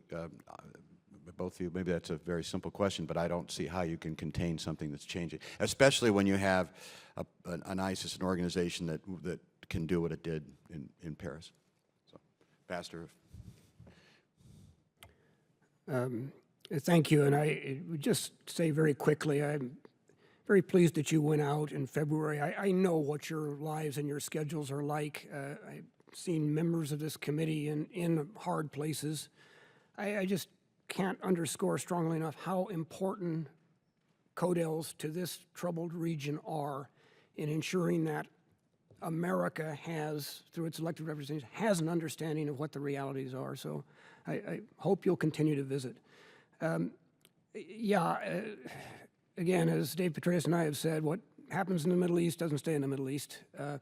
And that has always been true. I was political counselor in Beirut after the embassy bombing when George Shultz came out as Secretary of State, and he said he wished he could just build a 10-mile-high wall around Lebanon. And whatever happens inside it happens, but it doesn't happen to us. Well, you couldn't do it then, and you can't do it now. You can't contain Islamic State any more than you could contain Al-Qaeda. You've got to go after them wherever they are. Again, I do not believe you can defeat or eliminate Islamic State by air power, but I think we can certainly mess them up enough that it's going to be pretty darn difficult for them to get the bandwidth to plan a complex attack. So I don't see containment as at all a viable option and very dangerous to even talk about it. I don't see defeat in the cards anytime soon, but boy, we should be getting after degrade in a very major way. Sir. I think containment is a bad term to use with this group. The philosophy that I've always believed in when it comes to defeating a terrorist group has 3 parts. First, you have to destroy the leadership. Second, you have to deny it safe haven. And third, you have to change the conditions that gave rise to the problem. Okay, with Al-Qaeda, we did the first 2 pretty well. The third, that's a bigger whole-of-government, long-term issue, changing the conditions that give rise to this. With ISIS, we haven't destroyed the leadership. They have a safe haven, and the conditions are all in flames. So the idea of containing something that explosive doesn't seem like the right idea. I'm not sure what containment even means. It seems to me if you bottle these people up, they're still going to keep coming to Paris, Brussels, Turkey, perhaps here. And I think that's what we saw when we were there, was that containment can't possibly work. Everyone that we talked to said that very thing. And then I don't have much time left, but the other question that always comes to my mind when the French talked about we're at war with the Islamic State, is that where we are? Is that the word? Is that the proper terminology? Very briefly, I don't have much time left. Mr. Ambassador. Well, that, along with some of the other things we've talked about, can be a pretty fruitless linguistic endeavor. We talked about, is it Islamic terrorism? To me, that is an absolute no-brainer. Islamic State named itself, and it's got a theology. Same thing, war on terror. To me, it doesn't matter what you call it. It is what it is. And you just have to do it. thank you very much. Mr. Nugent. Thank you, Mr. Chairman. I appreciate your candid remarks. When I visited Iraq in 2011 at the drawdown, and when we exited Iraq, I had two sons over there serving in the United States Army. And it was interesting, their take in regards to what occurred just recently with ISIS and what occurred within Baghdad, and particularly what, Mr. Ambassador, you had mentioned, the fact that we not only took our military out, that gave, I think, some backbone, at least had some conversations with the Iraqi military, because my sons did some train up with the Iraqis. And there were some brigades that were outstanding combat units, and there were others that were terribly lacking. But then when we pulled out the political engagement, it just seems like that was a huge mistake that compounded it, because we didn't have troops there to back up, or at least on a training end of it, assist the Iraqis.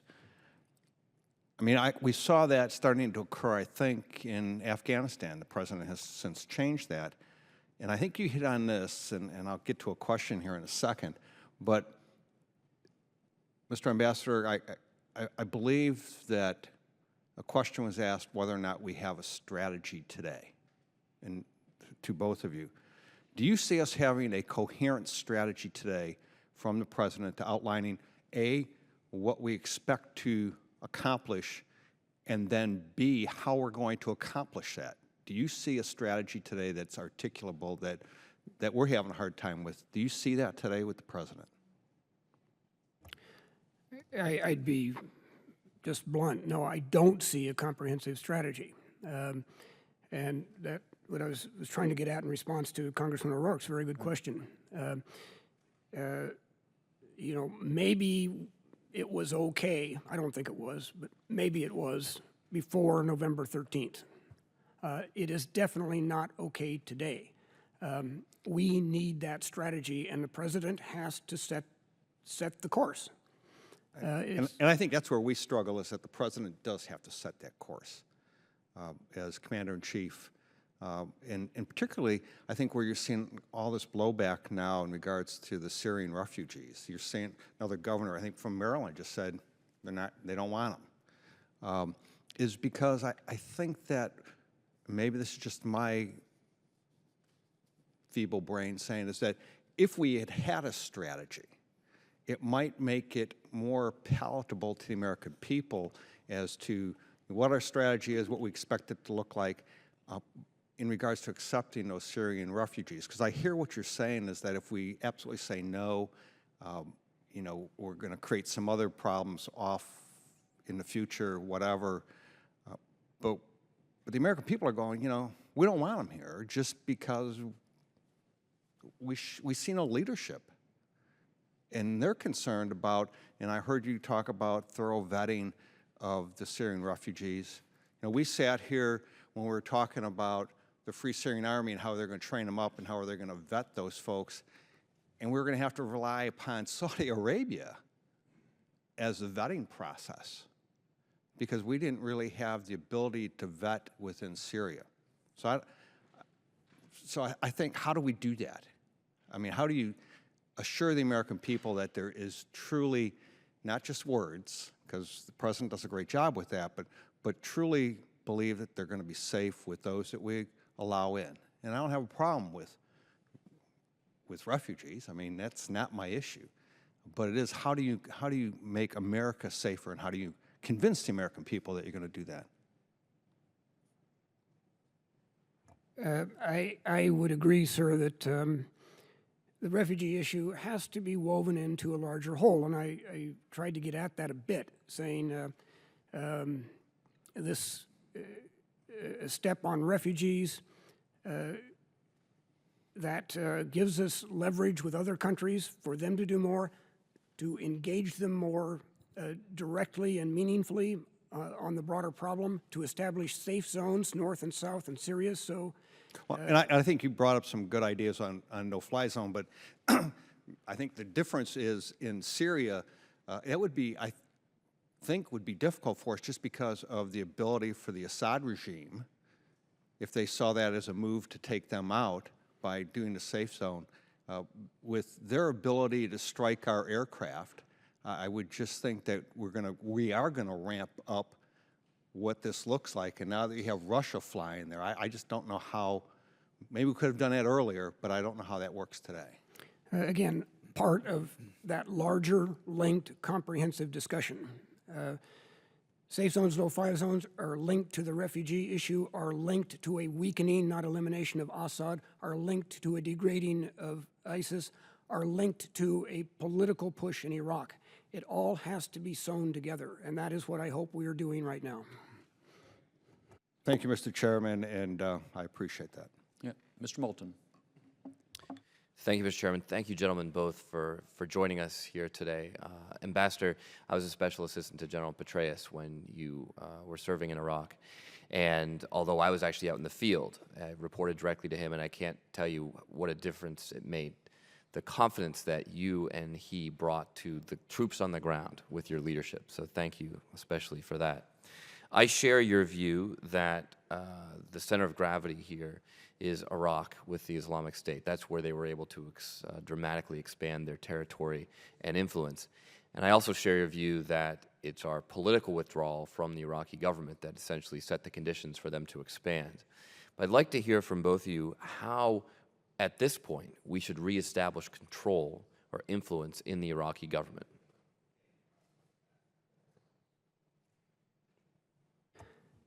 Well, it's a whole lot harder to regain influence once you've lost it than to maintain it when you've got it. But we must make this effort, in my view. And I've given you my initial thought on this. To show we're serious, you send America's top diplomat, and it's not an overnighter. I mean, it's days.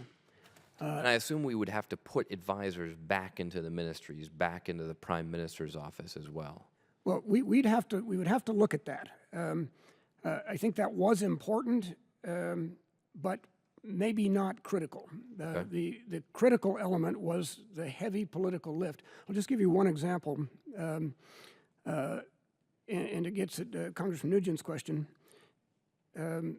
What happened to the Iraqi military when we completely disengaged?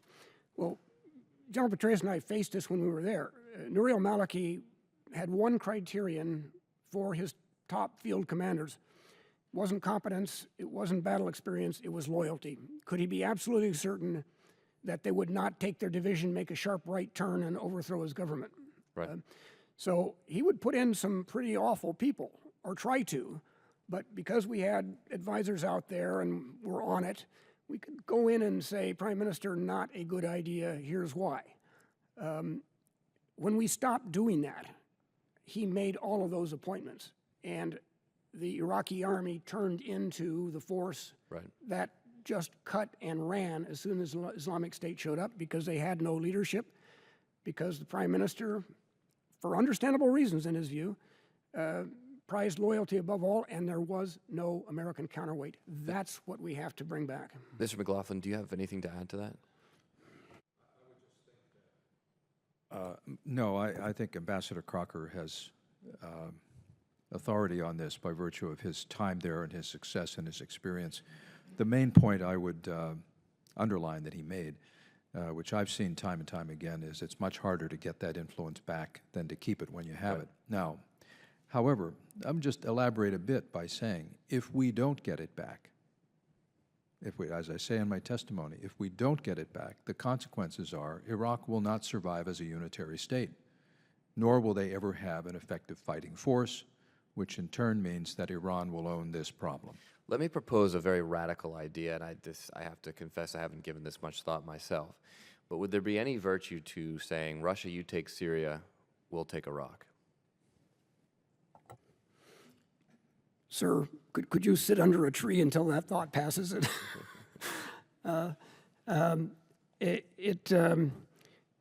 It would be delivering the Sunni majority of Syrians into the hands of Assad and Iran, backed by Russia. And the results of that would make it impossible For Iraq as well? for us to do anything in Iraq. Okay. Yeah, this is going to be a long, hard slog involving political, military, and I want to emphasize what the ambassador said a number of times, whole of government. The president has to lead. He has to reach out to this branch of the government, which I've been through 7 or 8 I understand. Let me just ask one more question, because I just have a few administrations, and I see that rarely happening. Right. Just a few seconds left. Why is it important in our fight against ISIS to accept refugees and to continue doing so?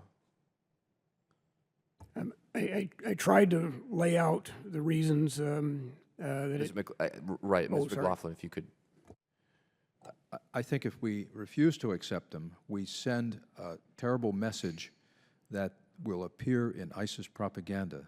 It will say, you Sunnis, you refugees, you people who are fleeing, you are welcome only in the Islamic State, in the Caliphate. You're not welcome in these materialistic, corrupt countries. We'll just play into that narrative. Thank you, Mr. Chairman. Ms. McSally. Thank you, Mr. Chairman. Thank you, gentlemen, for your testimony. I was in the Middle East in May en route to Afghanistan. We stopped in Kuwait and Qatar, met with the Joint Task Force leadership, and we're at the Air Operations Center, which I've spent time there myself.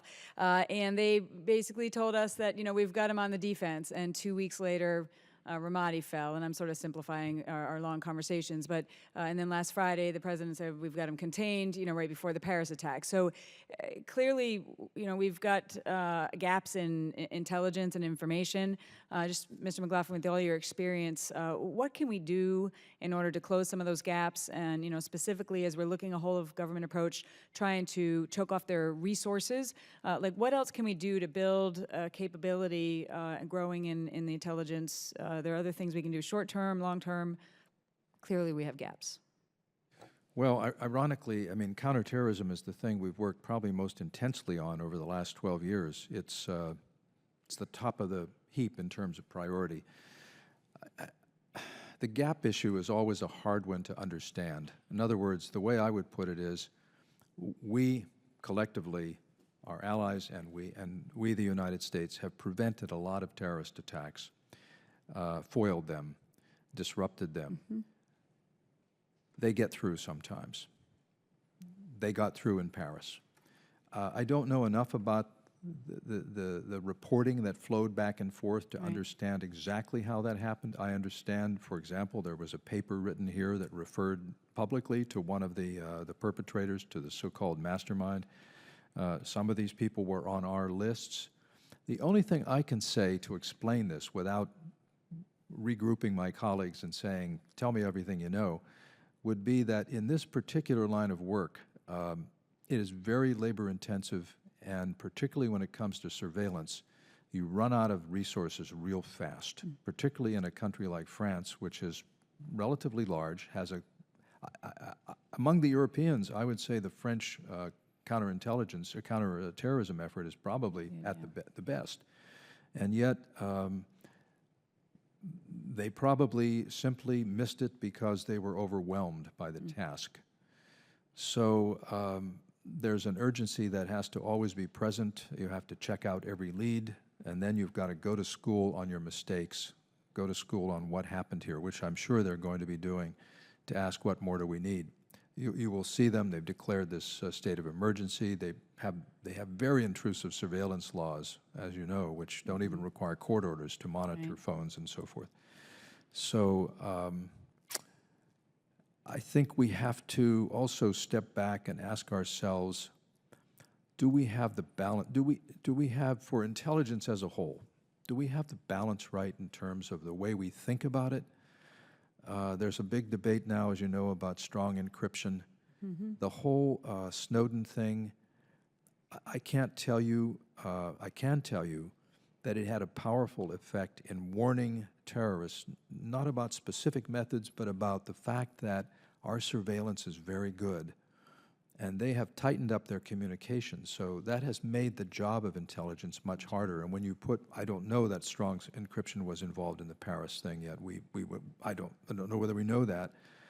But I've heard Director Comey's testimony about the effect that that has had on our inability to detect certain things here, such as the events that happened in Texas, for example. Right, so I'm on the Homeland Security Committee, and I was on the task force that was appointed for the last 6 months just to look at combating the flow of foreign fighters and terrorists.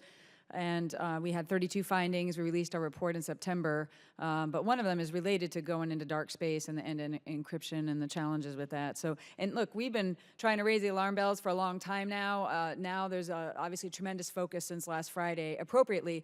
But my next question, I only have a little bit of time left, is, you know, we are now focused on ISIS, but we also need to look at the region. And you mentioned, Ambassador Crocker, the Sunni-Shia rift is now a canyon. A lot of our Sunni Arab allies are somewhat ambivalent and bystanding because they're not convinced that ISIS is a threat to them. They see this militant Islam state of Iran with America engaging with them and their influence in the region through Iraq and Assad, Hezbollah, Hamas, and they really think they're the threat. So can you just speak to, I just have a little bit of time left, you know, the Sunni-Shia rift and how that's impacting the whole region?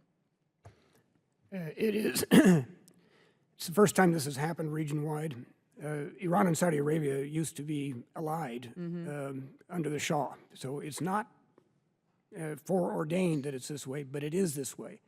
And that is why I have said several times here and in my testimony, we've got to be extremely careful not to further fuel the perception among the Sunni Arabs led by Saudi Arabia that we're really cozying up to Iran. Right. Because that is not the side of the canyon we're going to want to be sitting on, given our longer-term interests. That is why, as we wade in with a more intensive campaign against Islamic State, we've got to balance that by causing some significant pain to Assad and those behind him. So this is the problem from hell. Trying to calibrate our actions, think them through, be sure we don't leap into motion, we'll do something, think later. Not a good idea right now. This is the moment to reassess post Black Friday. We need to do it. We need to do it quickly, and we need to do it very, very thoughtfully. Great, thank you. My time's expired. Thank you, gentlemen. Thank you, Mr. Chairman. Thank you. Mr. Johnson. Thank you, Ambassador Crocker. You see no strategy, but I see a strategy working with coalition partners and local partners like the Kurdish forces and the Syrian Arabs to deal with the ground issue, which has resulted in about 25% of the area that ISIL covered having been recovered. I see a strategy of working with the Turks to secure the Turkish border, to prevent the revolving door of radicalized terrorists in and out of Syria.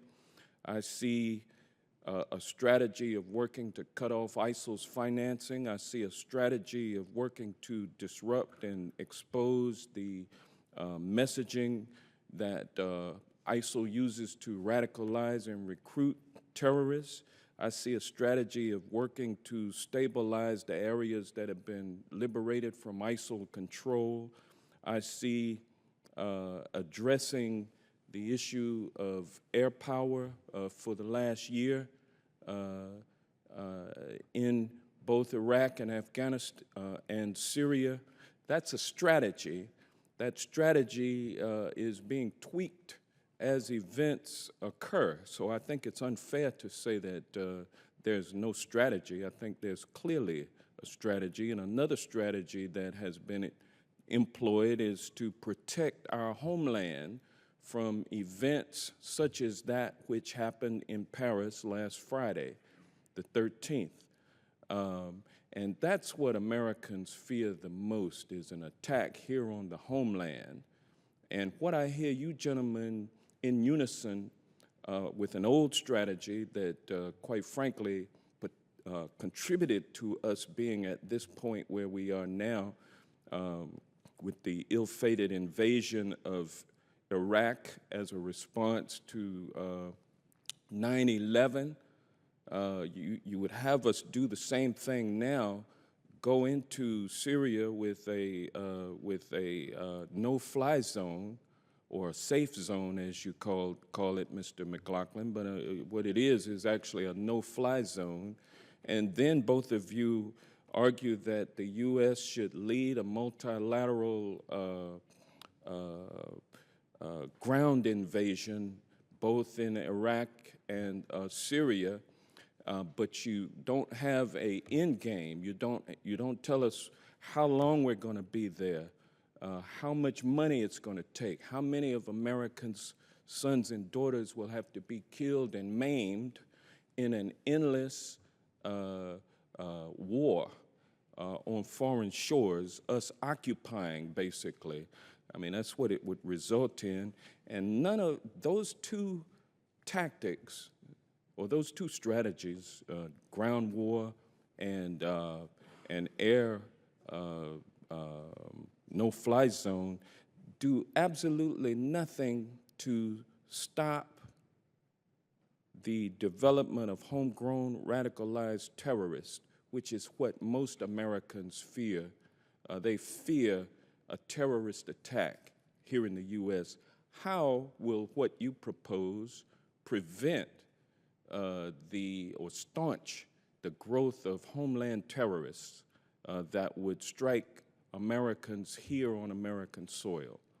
How would a ground war thousands of miles away from here stop that? It would not.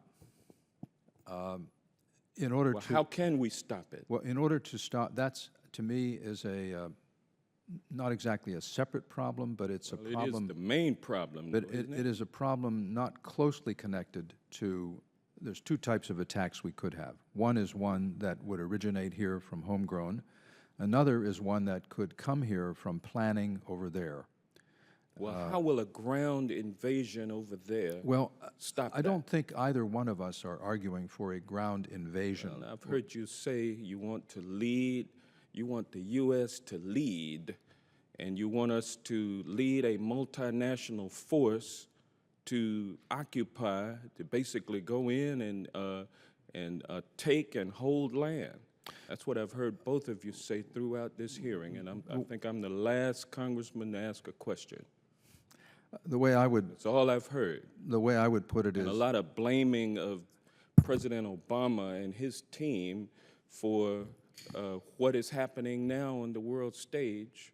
That's well, all I've heard. You know, before we came in here, Ambassador Crocker and I were talking on the side here, and one of the points we made to each other was, having been in government, we recognize that government is very hard. It's very hard to do what any of the stuff we're talking about here.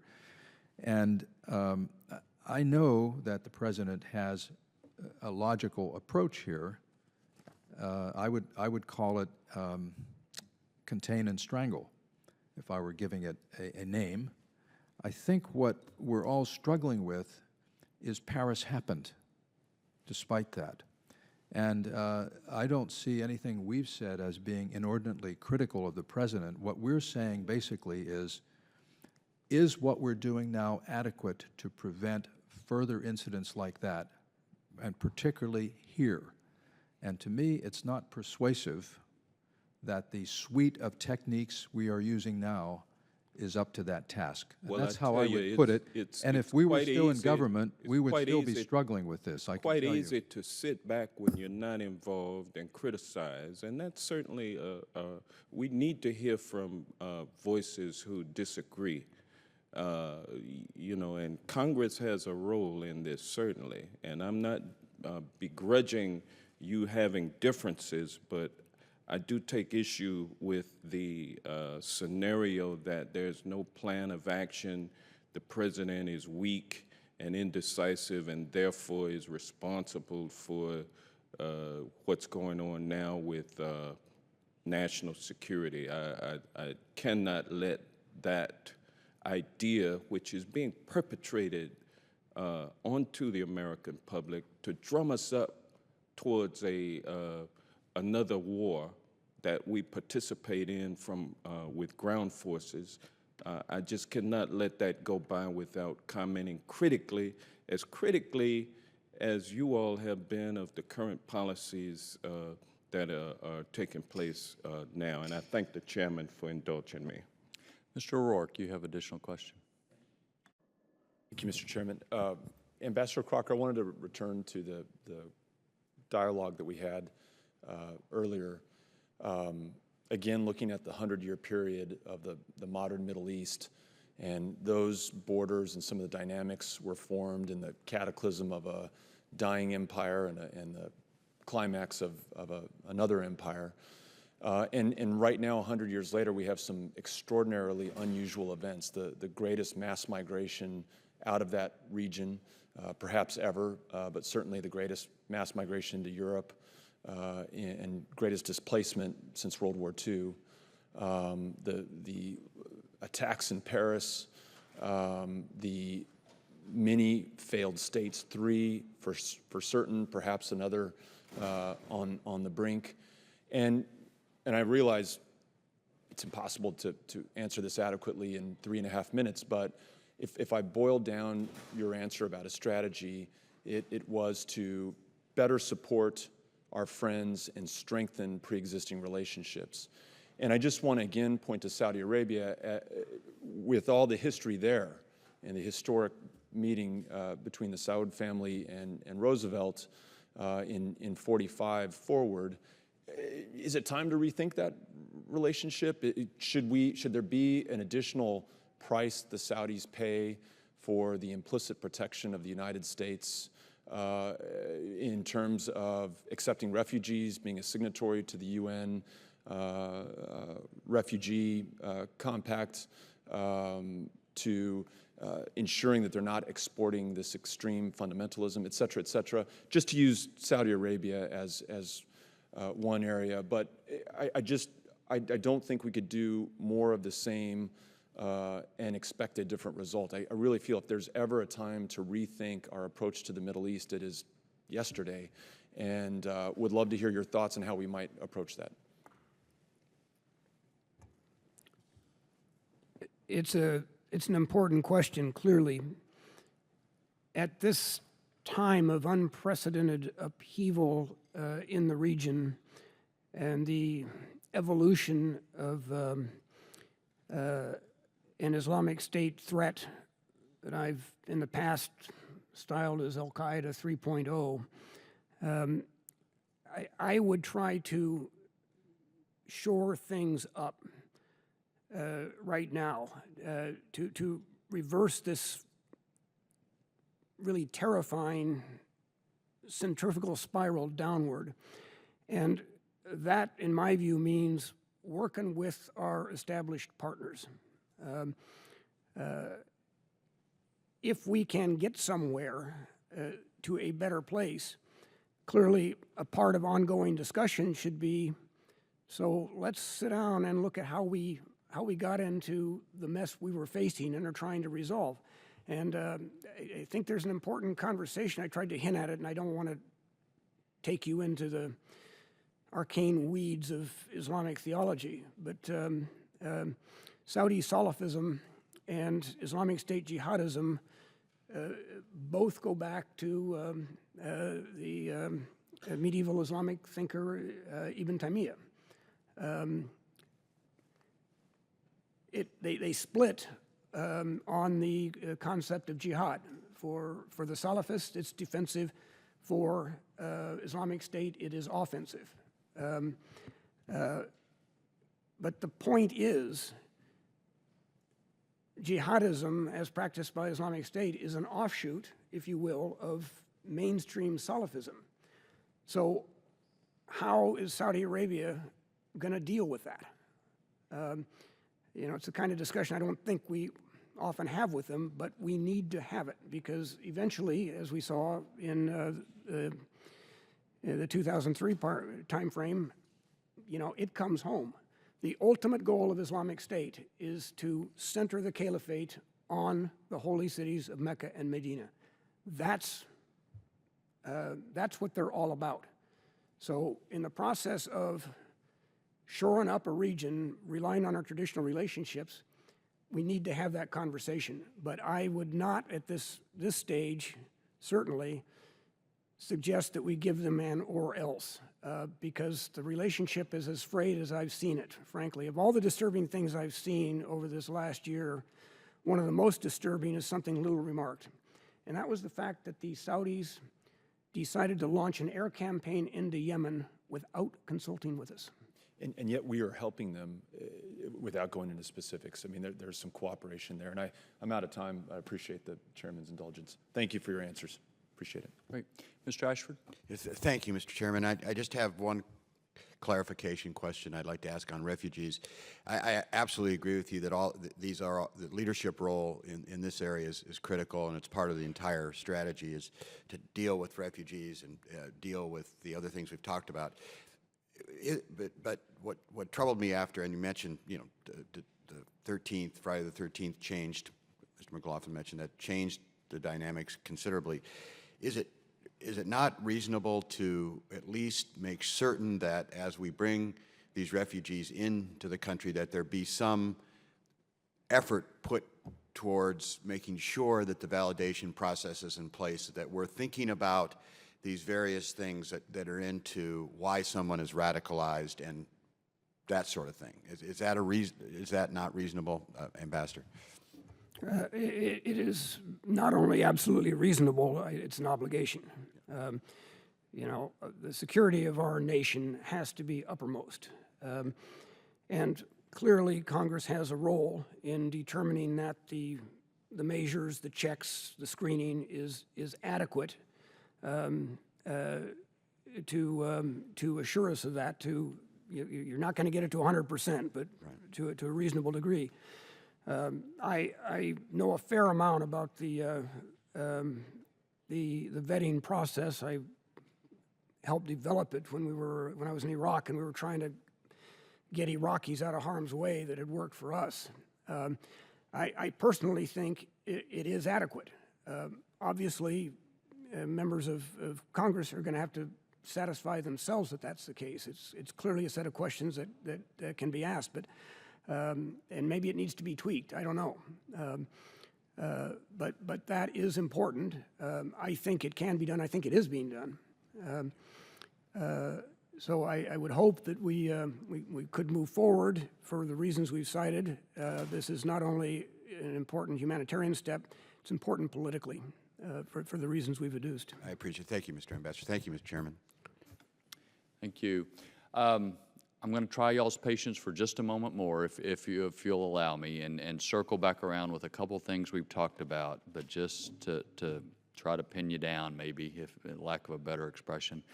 Mr. Ambassador, talking about trying to help the Iraqi government become more inclusive, we have a provision in this year's defense bill, which hopefully is about to be signed into law by the President, that allows him to directly arm the Kurds and the Sunni tribes if they cannot certify that the Iraqi government in Baghdad is inclusive.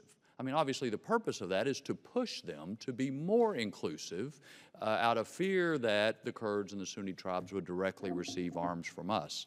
But I guess my question for you is, as you watch these things, do you think it's still possible for there to be an Iraqi government that is inclusive of the Sunnis and others, or have we gone too far with Iranian influence? It's a critical question, Mr. Chairman, and I don't know the answer, which is why I said at the outset that we have 3 failed states and Iraq teeters. What I do strongly believe is we need to find the answer to that question by engaging.